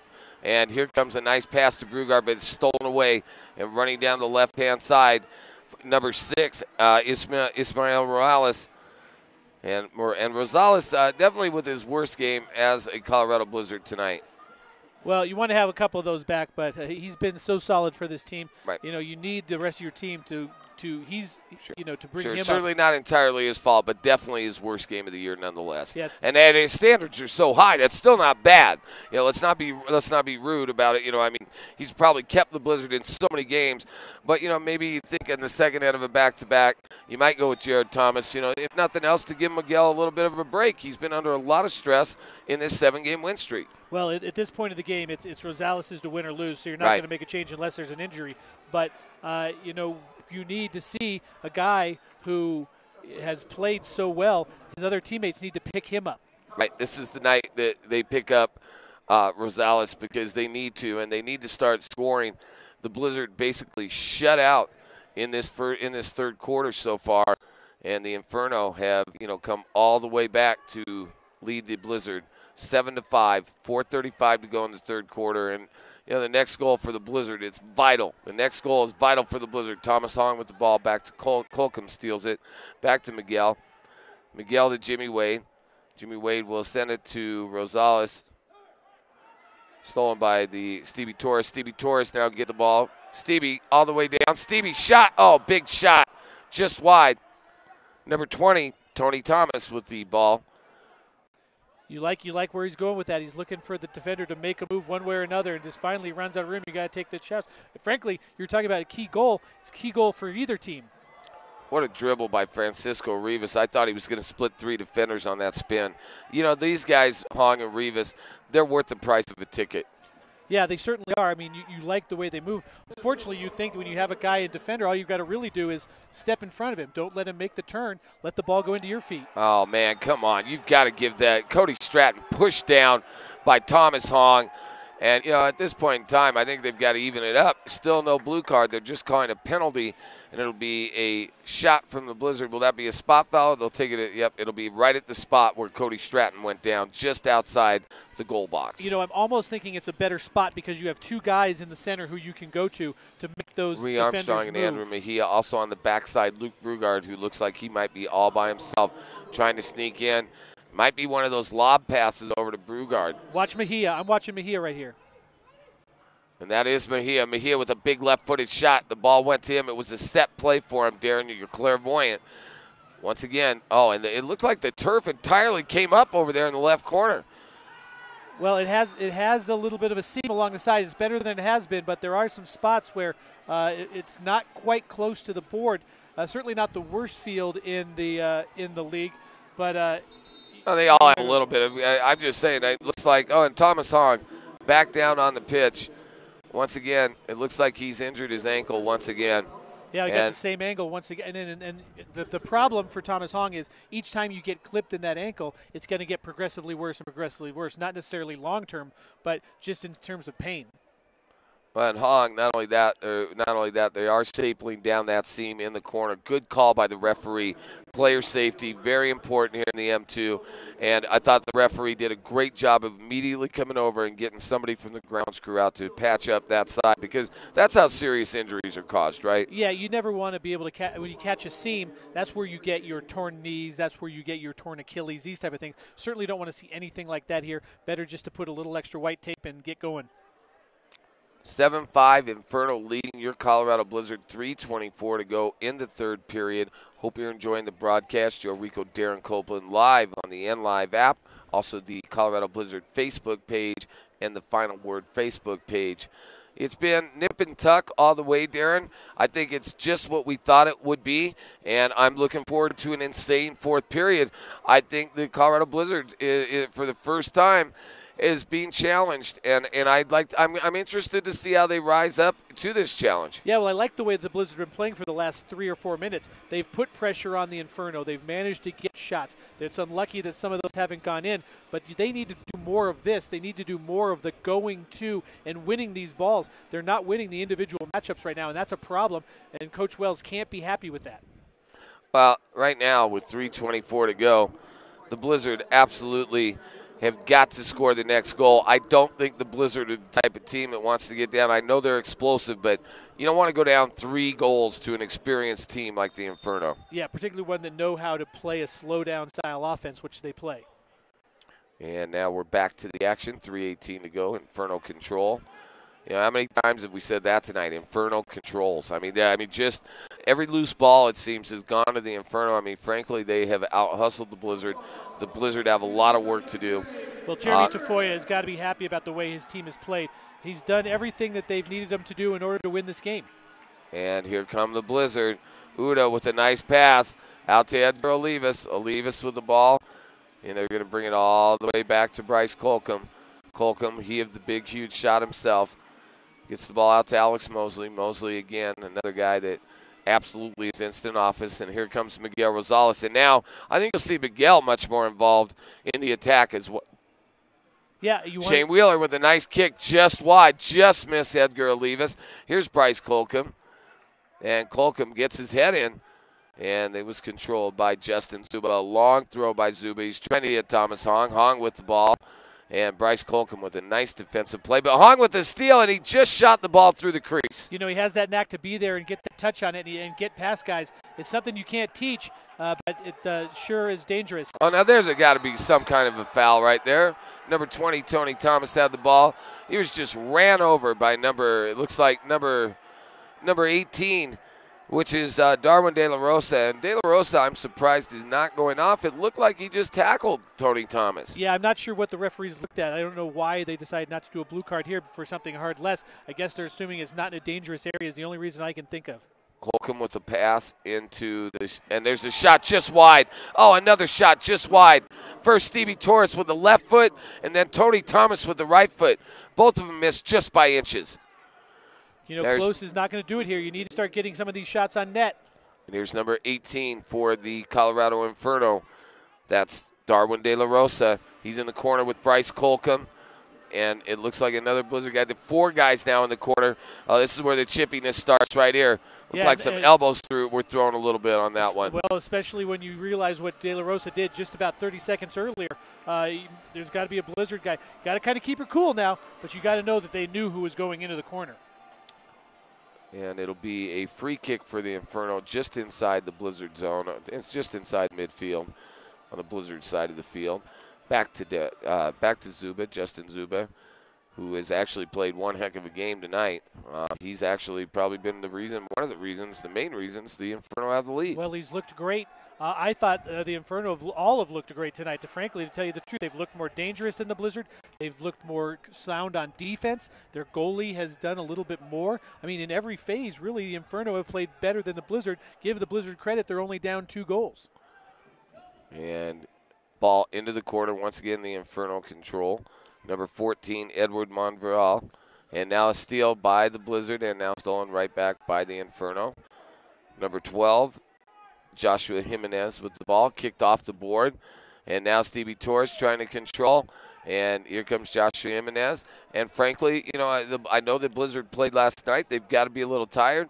But the Inferno, frankly, look like the fresher team. Yeah, well, you see also what they're doing right there on Stevie Torres is one guy's going for the ball and the other guy's kind of cutting in front of him so that Torres does not have a way to get to that ball. And that's just a very good way to play. It's a way to play slow go, stalling type of soccer. And here comes a run out. Luke Brugard, who just came off the bench. Brugard and a nice slide tackle by number 15, Oscar Montoya. Montoya to Rivas. Rivas down in the Blizzard attack zone. And Ree Armstrong with a nice defensive play. Rosales now kicks the ball out of harm's way. And it's back in once again controlled by the Inferno and Oscar Montoya. And that's the end of the third period. With the score, the Colorado Inferno 7, the Colorado Blizzard 5. We'll go down to Alex Ramirez and Sylvia Cesari. They have a special guest.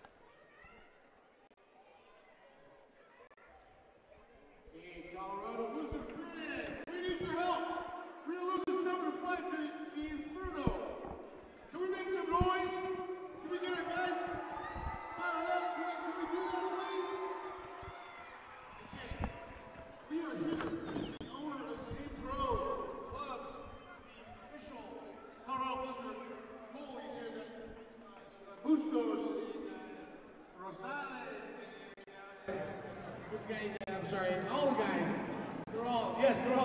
thank you, Ed. Talk about your affiliation en español. Vamos a hablar de esta noche. El patrocinador que está aquí, nos está acompañando. Tienes jugadores que has entrenado y habla portugués.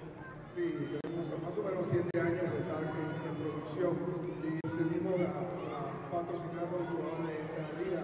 Pero también entrenamos jugadores profesionales alrededor del mundo. Uno de nuestros jugadores se llama José Calderón de la República de Panamá, que va para la Copa del Mundo Rusia 2018. Él fue uno de los entrenadores, lo entrenamos por casi 4 años y va a representar a su patria y para nosotros es un honor. Se le acabó el español a Alex.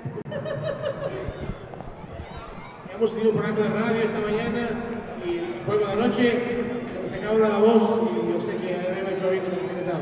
Pero Silvia. Pues gracias por estar con nosotros y de verdad es un placer haberlo conocido o de conocerte. Como en Panamá se hablan de tú, así que le voy a hablar de tú. Muchas gracias por estar con nosotros y también por estarnos dando los regalos que le hemos estado dando a los niños en las trivias durante los quarters del juego. Y quería preguntarte, ¿quieres decir alguna otra cosa de la compañía, de tu carrera de entrenador? Bueno, sí, empecé jugando en el club de Boca Juniors en Argentina y me mudé a los Estados Unidos y de ahí empezamos a entrenar jugadores profesionales y recientemente, hace 5 años, empezamos a entrenar a amateurs, creo que se dice así en español, amateurs. Aquí sobre todo empezamos en Colorado hace 5 años y ahora entrenamos a muchos amateurs, jugadores o porteros y pues como ha estado viendo bien todo. ¿Y quieres, gustas decirnos las páginas que tienes en el social media, como en Instagram, en Facebook, cuál es el web? Bueno, el web es Fútbol, en español, fútbol.com. zprofootball.com. Es FU. All right, Darren, start of the fourth quarter. Get ready. I know all you Blizzard fans on the edge of your seat. First time trailing in the fourth period at home all year, 7-5. And Darren, what's it going to take for them to get back in the game? Well, it's going to take them trying to dig deep and find the energy to be able to beat this team. It's a team you're not going to be able to sort of out finesse them. And there you go again, another goal. Shot, goal, Thomas Hong. and it's 8-5 Inferno. And boy, I'll tell you what, Thomas Hogg, he's got magic when the ball touches his foot. Well, you know, he just is a guy where the ball seems to stick to his feet. There's guys who, you know, when you watch the Blizzard play, sometimes you see a lot of these balls sort of go off their foot by, you know, 3 to 4 yards, whereas you see Thomas Hogg, it's always at his foot. Whenever he's making that trap, it's right down in front of him. And, you know, that's a lot of practice, but a lot of times you just can't teach that, and that's why he's been such a spectacular player for the Inferno and for everybody, frankly, in the MASL2 this year. Well, 14:32 to go, 8-5 Inferno over the Blizzard. It's going to be a long road to hoe. Next goal, absolutely necessary for the Blizzard. They have not scored in a while. Luke Brigard, matter of fact, Blizzard been shut out here in the second, or 1 goal, excuse me, in the second half. Shut out for quite a bit of the. I think they scored. Actually, no, I believe. No, 1 goal, only one goal, and that was by Obi. Yeah, and that was early in the 3rd period. And once again, boy, the Inferno just had the clinching goal on their stay. Oh, and here comes the Blizzard. They have numbers. Grugard, but Francisco Rivas with a nice steal. And once again, you're seeing just nice defense by the Inferno. Now you've got Edward Monreal, and oh, a nice play right there. Nice save of a goal, and here comes Stevie Torres. Stevie running the ball down. He gets it to Uda. Uda on there. Uda with a nice kick, but a nice save by Zuba. He came out and got the angle. Yeah, stood up tall, made sure that he couldn't get anywhere, and as that ball got closer in, there was no way that he was going to put that thing through Zuba. 8-5, 13:38 to go. They're giving the ball, it looks like, to the Colorado Inferno again. Oscar Montoya on the free kick. And no, he will leave the ball, it looks like, for number 12. Joshua Jimenez, who gets the ball back to Justin Zuba, and he's content just to kick the ball down back into the Blizzard zone. Hogg, oh my gosh, he almost had another one. He's so dangerous. And here comes the Blizzard once again, stymied there, and they can't get anything going. Well, just as I say that, there's a foul. There's going to be a foul. When you're tired, you're a step slow. We said this last night about Las Vegas. You tend to make those fouls. Right now, you see the Inferno doing everything that they need to do to win this game. Hong is very dangerous. If it wasn't for a spectacular save by Rosales, Rosales getting down low, you might see this be an even 4-goal lead. Well, right now the Inferno, once again, in the Blizzard attack zone, just simply controlling the play all second half. I'll tell you what, Coach Wells is not going to be a happy camper, win or lose after this one. You know, the Blizzard have had many breakdowns on the defensive end, and they've had no answer, frankly, for Thomas Hogg or Edward Montreal. Yeah, you know, the one thing the Blizzard are very upset about is seemingly every time you're there, the Inferno's forward is going, he's trying to make a move, and then he's going down. And that's what they're getting frustrated about. You can't let that worry you. You just got to keep playing your game. You have time to get back in and win this game. We've seen it before. But you can't let down anymore. You got to start playing harder than the other team is. Now, mostly almost caught Zuba, you know, out of the net, and Zuba gets way out of the net. He'll go all the way to the midfield. But now another run out for the Inferno. Ball by Oscar Montoya with the ball stolen by Stevie Torres. Stevie Torres, once again, though, has the ball stolen from him. And now the Inferno, Edward Montreal. And now the ball goes to Miguel Rosales. Long throw by Rosales.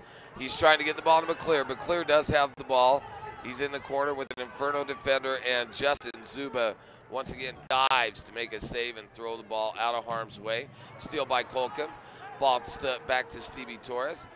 Stevie's had kind of a rough one, you know, in the last couple periods. All the Blizzard players have really not done much.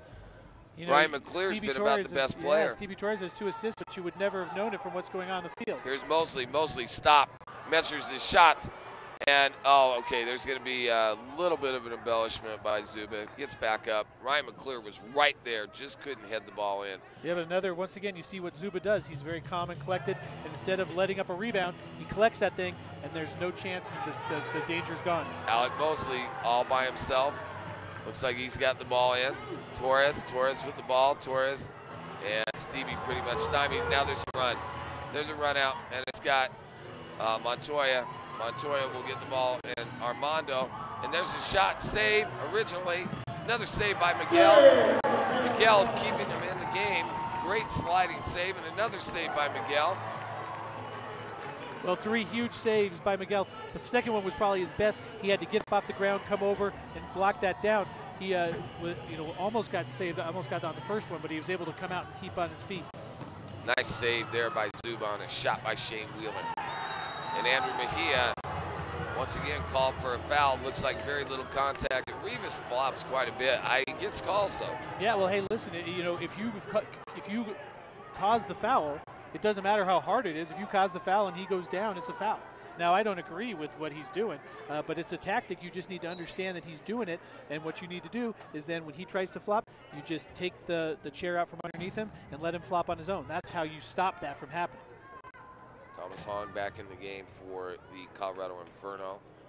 Hong and Rivas have been, dominant tonight, along with Montreal.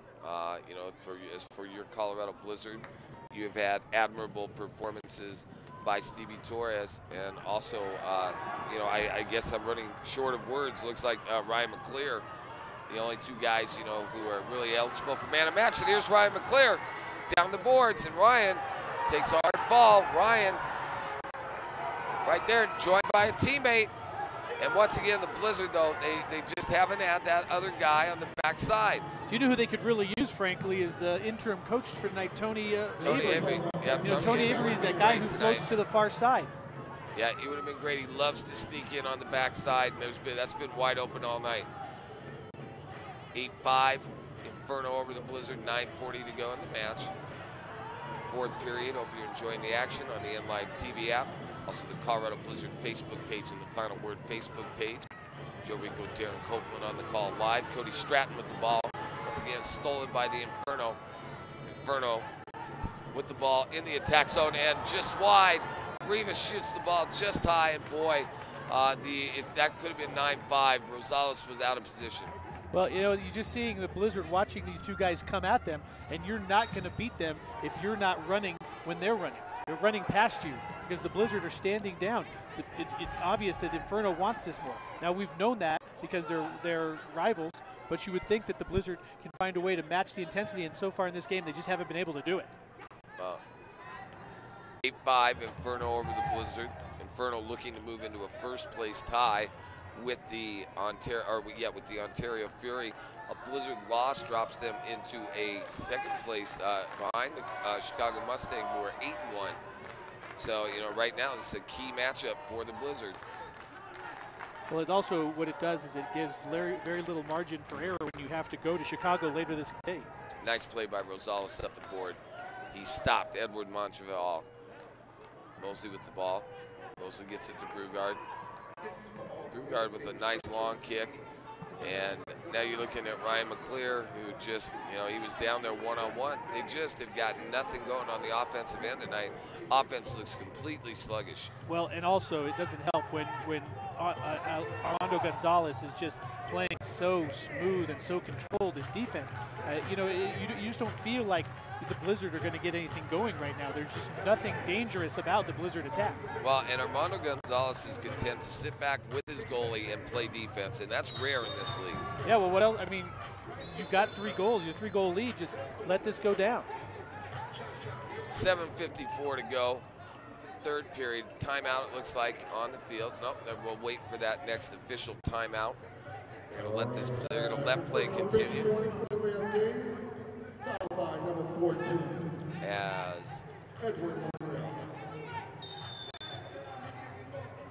Miguel Rosales will get the ball for the Blizzard. Rosales will dribble the ball up. He'll get the ball over to number 17, Edgar Elias, to Shane Wheeler. Wheeler with the ball. Wheeler with that long stride. He gets himself some room. Wheeler, a nice chip shot. Cody Stratton, though, he couldn't chip it over Zuba, and Zuba has definitely played a wonderful game tonight, Darren. Well, it's certainly just a beautiful technique, being able to stand up tall and just let that ball come into his chest and take it away. Blizzard on the attack, and Zuba once again just stopping the rebound, and we have another injured Inferno player, and he's grabbing his left knee. Not sure who is down. Not sure who's down. Looks like it's again. Is it number 21 again? Jorge Velasquez? Yes, it is number 21. Down again. And, he's been injured before. But, at some point, if you're a Blizzard fan, you got to be not happy with these stopping and going parts of this game. I mean, it's just not a flow. But right now, there is no flow for the Blizzard. The Blizzard are totally getting outmatched right now. Inferno simply want this more. Well, Coach John Avery, Coach Tony Avery, and Coach John Wells. Coach John Wells is furious. He is yelling at the officials. He's purple in the face. Hey, real quick, got to talk to you about Cliff Enton. If you're injured in an auto accident, let's talk about it. Cliff Enton, 303-333-2222. Coach John Wells, purple, Darren. Well, he can't be happy because there's no energy. All the little things that you bring to your team as a coach, including trapping the ball and passing the ball, these basic things, they're just not doing it as well as they've done it in past games. Now, are they tired? Yes, they're tired. Playing 2 games in less than 12 hours is a difficult thing to do, but you need to work through it. That's why you're a professional. And right now, Coach Wells is not happy with the way his team is standing up to the Inferno right now. I don't blame him. 8-5 Inferno over the Blizzard, 7:20 to go in the final period. Can the Blizzard come back? I'm not sure of that, Darren. I'll be honest with you. The offense has been stagnant since about 2 minutes to go in the third period, and I'm not sure they're going to get it back. Well, when you only have 1 goal in the second half so far and you're already halfway through the fourth period, you know that there's problems on the offensive side. Now, how are you going to fix it? They did a great job of breaking through, passing the ball on an early pass, slicing through and finding a guy back post. Let's see if they can start that going again. That's what they need to be looking for, but I'm not so sure the Blizzard have the energy to be making those runs. Well, I'm going to tell you about Ryan McClure. He's got 2 goals in the game. He's going to be out there. You've got too many talented players on this squad, too much heart. Let's see, this is going to be a challenging 7 minutes and 20 seconds. Hang on, I think the Blizzard still have a chance in this game, but they're going to have to do something fast. Once again, Thomas Hong, oh my goodness, Hong from about 25 yards. What a save by Miguel Rosales to keep that ball from going in the top right-hand corner. What a shot by Hong. I'm not sure Rosales got a hand to it, but that was a surprisingly good shot by Hahn. But if you're right, if the Blizzard want to get back in this game, they have to score the next goal. Here's number 18, Uda. Uda gets the ball in. Oh, and Shane Wheeler, Ryan McClure had Uda all alone, but he could not get him the ball. Edgar Olivas, and that's got to be called on the Inferno, right?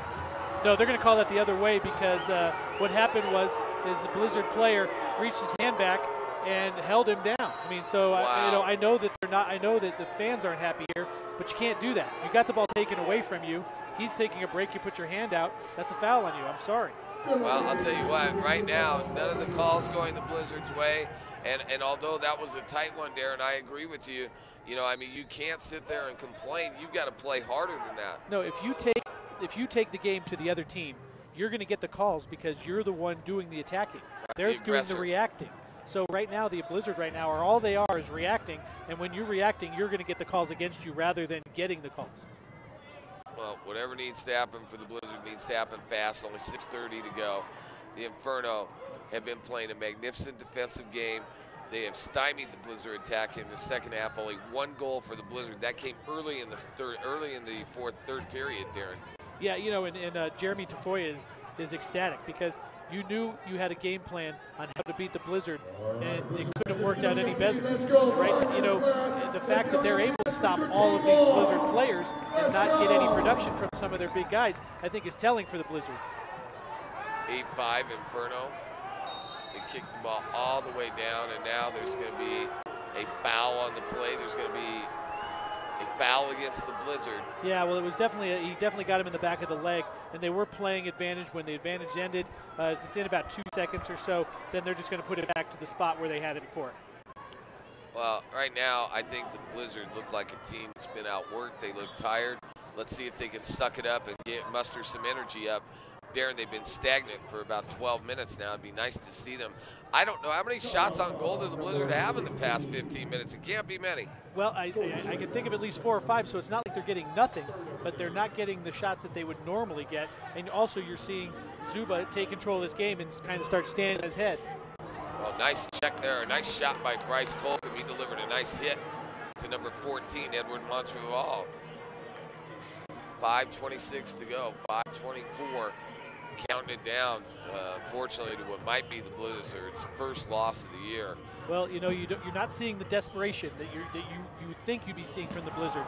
And a lot of times that's when you just don't have the legs, you just can't muster that extra run. And that seems to be kind of where they are right now. Nice save by Miguel Rosales. He certainly hasn't given up.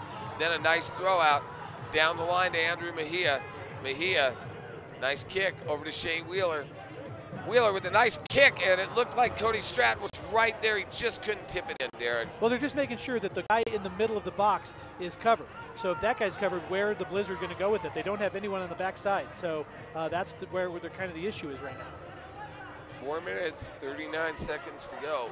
8-5, Inferno over the Blizzard. Nice slide tackle by Cody Stratton. Could not control the ball, and now coming down the sideline, Oscar Montoya. It's been a real pain in the butt. Oh, he pushed Edgar Olivas. I mean, I don't know how much more clear that could be, and there'll be a foul on Oscar Montoya, who had no reason to push Edgar Olivas. Yes, what was very clear, which is why the referee called it. I've questioned some of the shots today, but certainly not that one. And I'll tell you what, a great defensive game played by Armando Gonzalez. He is a consistent defender. He stayed back. He's been in position the whole night. Nobody's got behind him. I mean, he's been a very key contributor for an Inferno squad that, frankly, has played inspired soccer tonight. Yeah, he makes you feel comfortable back there. He doesn't do anything that makes you feel like there's going to be a mistake in a goal. I mean, you can't say the same about the Blizzard defenders tonight.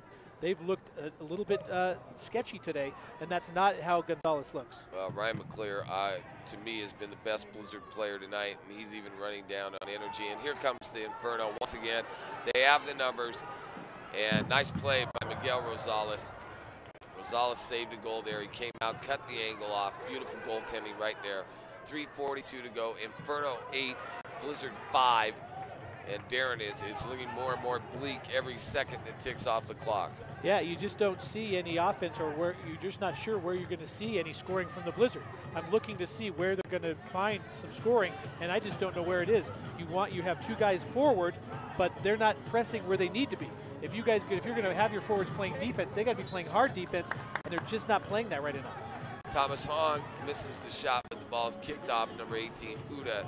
So it will be a free kick for the Colorado Inferno. For those of you who are Blizzard fans, hey, let's face it, every team seems to have one of these throughout the year. I don't think this is any reflection on the Inferno being that much of a better team.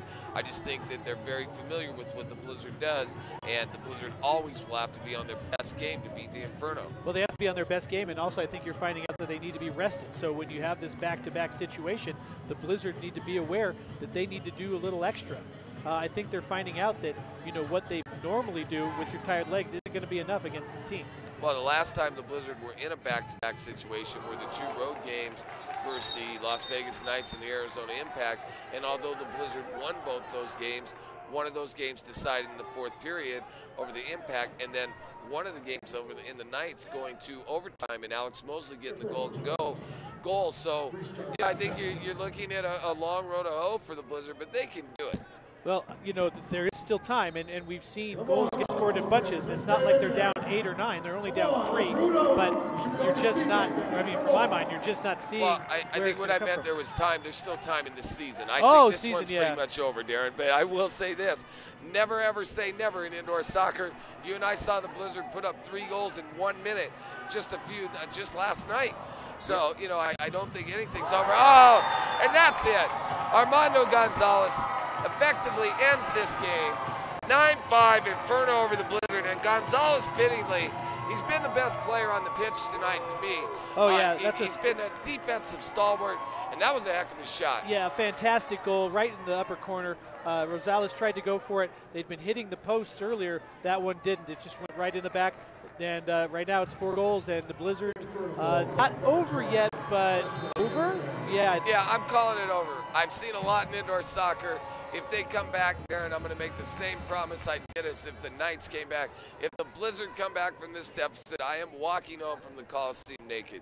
So, for those of you who want to see that on Facebook, that'll be taking place just shortly after the game if the Blizzard come back and win. Well, I'm certainly rooting for the Blizzard even more now. But, but I can see how you think this is over. Where are they playing better? Where are the Blizzard outplaying the Inferno? Are they? Is the goalkeeper better? No. Is the defense better? No. The defense for the Blizzard has looked shaky. Well, how about offense? I mean, you're just not seeing it. Now, I'm not saying that the Blizzard, are bad, but they need something better. First of all, I got to tell you about Steps Real Estate, presented by Ed Hooks Jr., also Right Brain Design. Go to rightbraindi.com. And, I guess the reason I'm calling it over isn't because they're not capable of 4 goals. I just don't see the energy out there tonight. And look, let's face it, it's a long year. I mean, 8-1 or 7-1 is nothing to be ashamed of. And I think almost every team in a season this long is going to throw out a performance like this.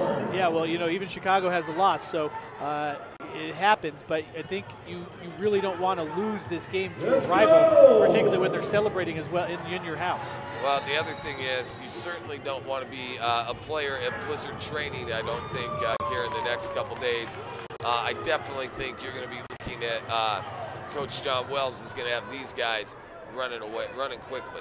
Yeah, and now what you're also seeing is you're seeing Luke Bugard playing in goal, or I think it's Luke Bugard, but you're seeing a field player playing in goal for the Blizzard, trying to get that 6th man there. It doesn't matter if they get 20 goals scored on him at this point. They need to get the next one, and they're running out of time, so they pull Rosales, bring in a field player. Yeah, it is not Luke Bugard. He's number 23. He's out on the pitch up in the front player. Now, I do not know who it is. I think it very well might be Stevie Torres that's actually playing goal, because he is one of the best dribblers. I think it is Stevie who's actually been putting on the, what do they call it, the penny?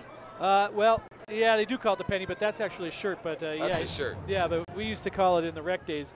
You knew the guy wasn't a real goalie when he had the T-shirt on and the penny. Right. I always wore the penny. They always put me in goal to punish me. 2:07 to go. Blizzard down 9-5. It's going to take a miracle at this point. Stevie Torres with the save. Stevie throwing the ball way down the pitch. Ryan McClear is there. Ryan, I think the best player tonight for the Colorado Blizzard. And there's going to be some kind of a penalty. And there's going to be there's some fisticuffs going on, it looks like. Well, it's going to be a blue card. I'm not sure if they're going to put it on Alec Mosley. It looks like Mosley. Well, I wasn't sure they were going to put it on the box. This is McClear his second trip to the box tonight. No, they're going to put it on Mosley. And Mosley calling out an Inferno player. Yeah, and Mosley calling out number 21, Jorge Velasquez, who, by the way, I'm not insinuating he wasn't hurt at any time, but Jorge Velasquez and also Cody Stratton will join Alex Mosley in the penalty box. The Blizzard will be down 5-on-3, and frustration boiled over for the Blizzard. Well, yeah, it's not easy when you've been an undefeated team to take losing, and I like that about this team, that they're not happy about losing. Unfortunately, I think they've let their emotions get involved a little bit in this game, particularly late, and they've really allowed the Inferno to kind of get into their heads, and that's how the Inferno have done this. Alex Mosley has been escorted off the pitch. He's got some choice words for some players, and basically challenging a lot of the Inferno team. What a competitor Alex Mosley is. I know that he's probably not 100% sure of what he's saying right now, but I think the message is clear. He didn't like this loss. Yeah, and the other thing you have to remember about Alex Mosley is we didn't know whether he was going to play yesterday because he had a bit of a knee injury. So you like this fire. I would have liked to have maybe seen it a little bit earlier. Maybe in the second period. And I also would have liked to have seen it not trying to fight a guy, but trying to get that ball and get it into the goal. That's where the problem is. Don't fight the guy with your fists. Fight the guy by putting the ball in the back of the net. Well, I'll tell you what, for those of you who are going to be down here next Saturday, when the Blizzard take on the Ontario Fury, I'm interested to see, Darren, as we get ready for next week's telecast. The Blizzard have basically come off a win every time. Now we're going to get to see what the Blizzard are made of, right? Because I always say a team, you get to know most about them coming off a loss. Yeah, well, if you want to talk positives and negatives, negative, you got a loss. You got to figure out whether your team can come back from a loss. We've seen plenty of teams who were great for a little while and then they get that loss and they can't recover. The other thing on that, if you want a positive, is I think that this streak might have been getting to the Blizzard a little bit. I think they were a little surprised by their success being in this first year, and I frankly think it'll let them get their heads back to doing what they do best, and that's playing great team soccer. Well, and I think I'm right with you on there. I think sometimes, your focus when you're winning, you may not be always receiving the message 100%. You've got that, hey, yeah, I'll do that, but, we're undefeated. Well, sometimes a loss, lets you start listening to the coach maybe a little bit more. You get your focus back, right? Yeah, you certainly need to get your focus back. You don't have to worry about, what win streak. You don't have a win streak anymore, but you got to come back after a game. And there it is. The Blizzard give up an unnecessary goal. Right now, the Inferno trying to embarrass the Blizzard on their home pitch. Well, you know, they do, because they don't like each other very much. The owners don't like each other very much. The fan bases don't like each other very much. And there's nothing that will suit the Inferno better than to seeing how many they can score on the Blizzard, undefeated Blizzard in their home barn. And Jorge Velasquez is an instigator. Now he's talking stuff to Cody Stratton. And now Ryan McClure. And is that Jay Armstrong or Jay Hamilton in the penalty box? He wasn't even on the pitch. Well, I think that he's... is he serving time for another player? Well, I'm not sure, but, you know... Make some noise! Yeah, right now, 1:10 to go. It's 10-5. It looks like if there is a man of the match, it'll be Ryan McClure for the Blizzard with 2 goals tonight. Frankly, the man of the match should be Thomas Hong or Eduardo Montreal. And there's going to be another blue card given, this one to the Inferno. So, you know, McClure has been the one guy who has really done things, but, you know, you almost really don't want to give a man of the match. I don't think there is a man of the match tonight. We're going to go ahead and say no man of the match tonight for the Colorado Blizzard. If they're going to win as a team, they're going to lose as a team. And I don't think we can single anybody out tonight as playing outstanding. Well, the man of the match is the entire Inferno team. They did what they needed to play, and they, you know, they gave every ball harder. They took the ball over and they took it to the Blizzard, and now they're making it look embarrassed. Last minute of play here, the Blizzard obviously very, very upset. You're going to have one heck of a week of training, I get the feeling, Darren, from Coach John Wells.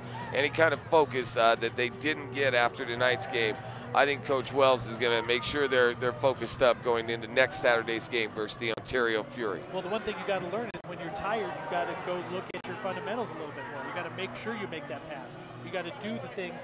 You got to make sure you're concentrating on those things that you know normally would be doing if you're winning. You have to concentrate on those a little bit more. 22 seconds to go, 20, 19, and this one is over. This is going to end, and another goal by the Inferno. This one by Francisco Rivas, and Jorge Velasquez jumping on his back. You know what this is going to do, Darren? Let me tell you, these teams have one more game remaining down in Colorado Springs, and I hope every Blizzard player is watching this and watching the Inferno celebrate, because the Blizzard has been completely embarrassed tonight, and I hope this resonates with the Blizzard, because I think they're a good enough team where this might be something that they can come back from and come back strong. Well, frankly, I think that the Inferno deserve to be celebrating on here. You know, you got to play 60 minutes regardless of whether you're up 5 or down 5, and it seems like the Blizzard are taking it off, and they're getting punished for it. There's a lot of lessons to be learned from this game. Unfortunately, they're mostly very difficult. And late in the game, a last-minute goal by Luke Brugard to make the score 11-6, 2.7 seconds to go, and obviously, Luke, a nice goal for him, but a little bit too little, too late. Well, you finally saw someone go to the back post and get that ball up over the goalie. I mean, that's what we've been sort of calling for all game. You just haven't seen it because those runs have not been made, possibly because of fatigue. But there's a lot of reasons, but they just simply weren't making the passes and getting to the spots they needed to, and that's why the Blizzard are behind by 6 or 5. Well, this one's going to end 11-6, just a formality, and that's the end of the game. Colorado Inferno beat the Colorado Blizzard. For the first time, the Blizzard take a loss. They are no longer undefeated. The Blizzard fall to 7-1. The Inferno move into a first-place tie at 6-4 with the Ontario Fury. Darren, your final thoughts on tonight's game? Well, you know, when you play a back-to-back, I understand how tough it is to play, and the Blizzard were up against it a little bit, also playing against a team that's very, very motivated to beat you, but there's a lot of issues that kind of cropped up for the Blizzard today, one of them being where they're going to find offense. I mean, offense, we talk about how balanced they are. Well, maybe, you know, the other side of that is maybe you need a guy like Thomas Hong who can be there and be a producer for you all the time. That's something that the Blizzard certainly didn't have tonight. Well, I'll tell you what, it was a tough match to referee, a tough match to watch if you're a Blizzard fan. But I'm going to guarantee you, Darren, they're going to come back. They're going to have a great week of practice. And if I'm the Ontario Fury, I say watch out, because I think the Blizzard are going to show up strong next Saturday night. Well, I think you're right there, and I think that the Blizzard are going to understand after this week that you can't just show up and win. You can't show up and win. You can't accept this particular performance. It's not about effort. It's not about want to. It's about you need to be able to prepare yourself to play these games, and even if there is a tire. How are you going to do it in the playoffs if you don't get that first seed where you're going to have to play 2 games in 2 nights? You need to do it here. Well, I'll tell you what, as I stand here and I watch the Inferno players celebrating vociferously on the Blizzard turf, I hope the Blizzard really lets this one sink in, because I'm one that this reminds me a lot of when the Broncos in '98 were undefeated. They lost to the Giants, then they lost to the Miami Dolphins, and then they saw the Dolphins later at home in the playoff game, and we all know the result of that game was 38-3 Denver. I hope it's something like that again, because I have a feeling both these teams will be making the playoffs. Yeah, I know it's a little bit counterintuitive, but you want them to let this sink in, but then you also want them to forget about it. It wasn't indicative of a regular Blizzard game. I thought that they were, they just didn't have the energy that they normally have. They rely on their energy. They didn't have it tonight. Understand that your rival celebrated on your home turf, but then let it go and get ready, because if you don't let it go, you've got a very difficult Ontario team coming in here who could do the same thing. Well, that's it for tonight. Joe Rico and Darren Copeland on the call. We hope you enjoyed the broadcast. Next game for your Colorado Blizzard will be next Saturday night versus the Ontario Fury. Get your tickets now at AXS.com. Make sure you join Darren and I on the broadcast on the NLive TV app, the Colorado Blizzard Facebook page, and the Final Word Facebook page. Darren, thanks again for another great broadcast tonight. For Joe Rico and Darren Copeland, that's it tonight. We'll see you next Saturday night from the Coliseum.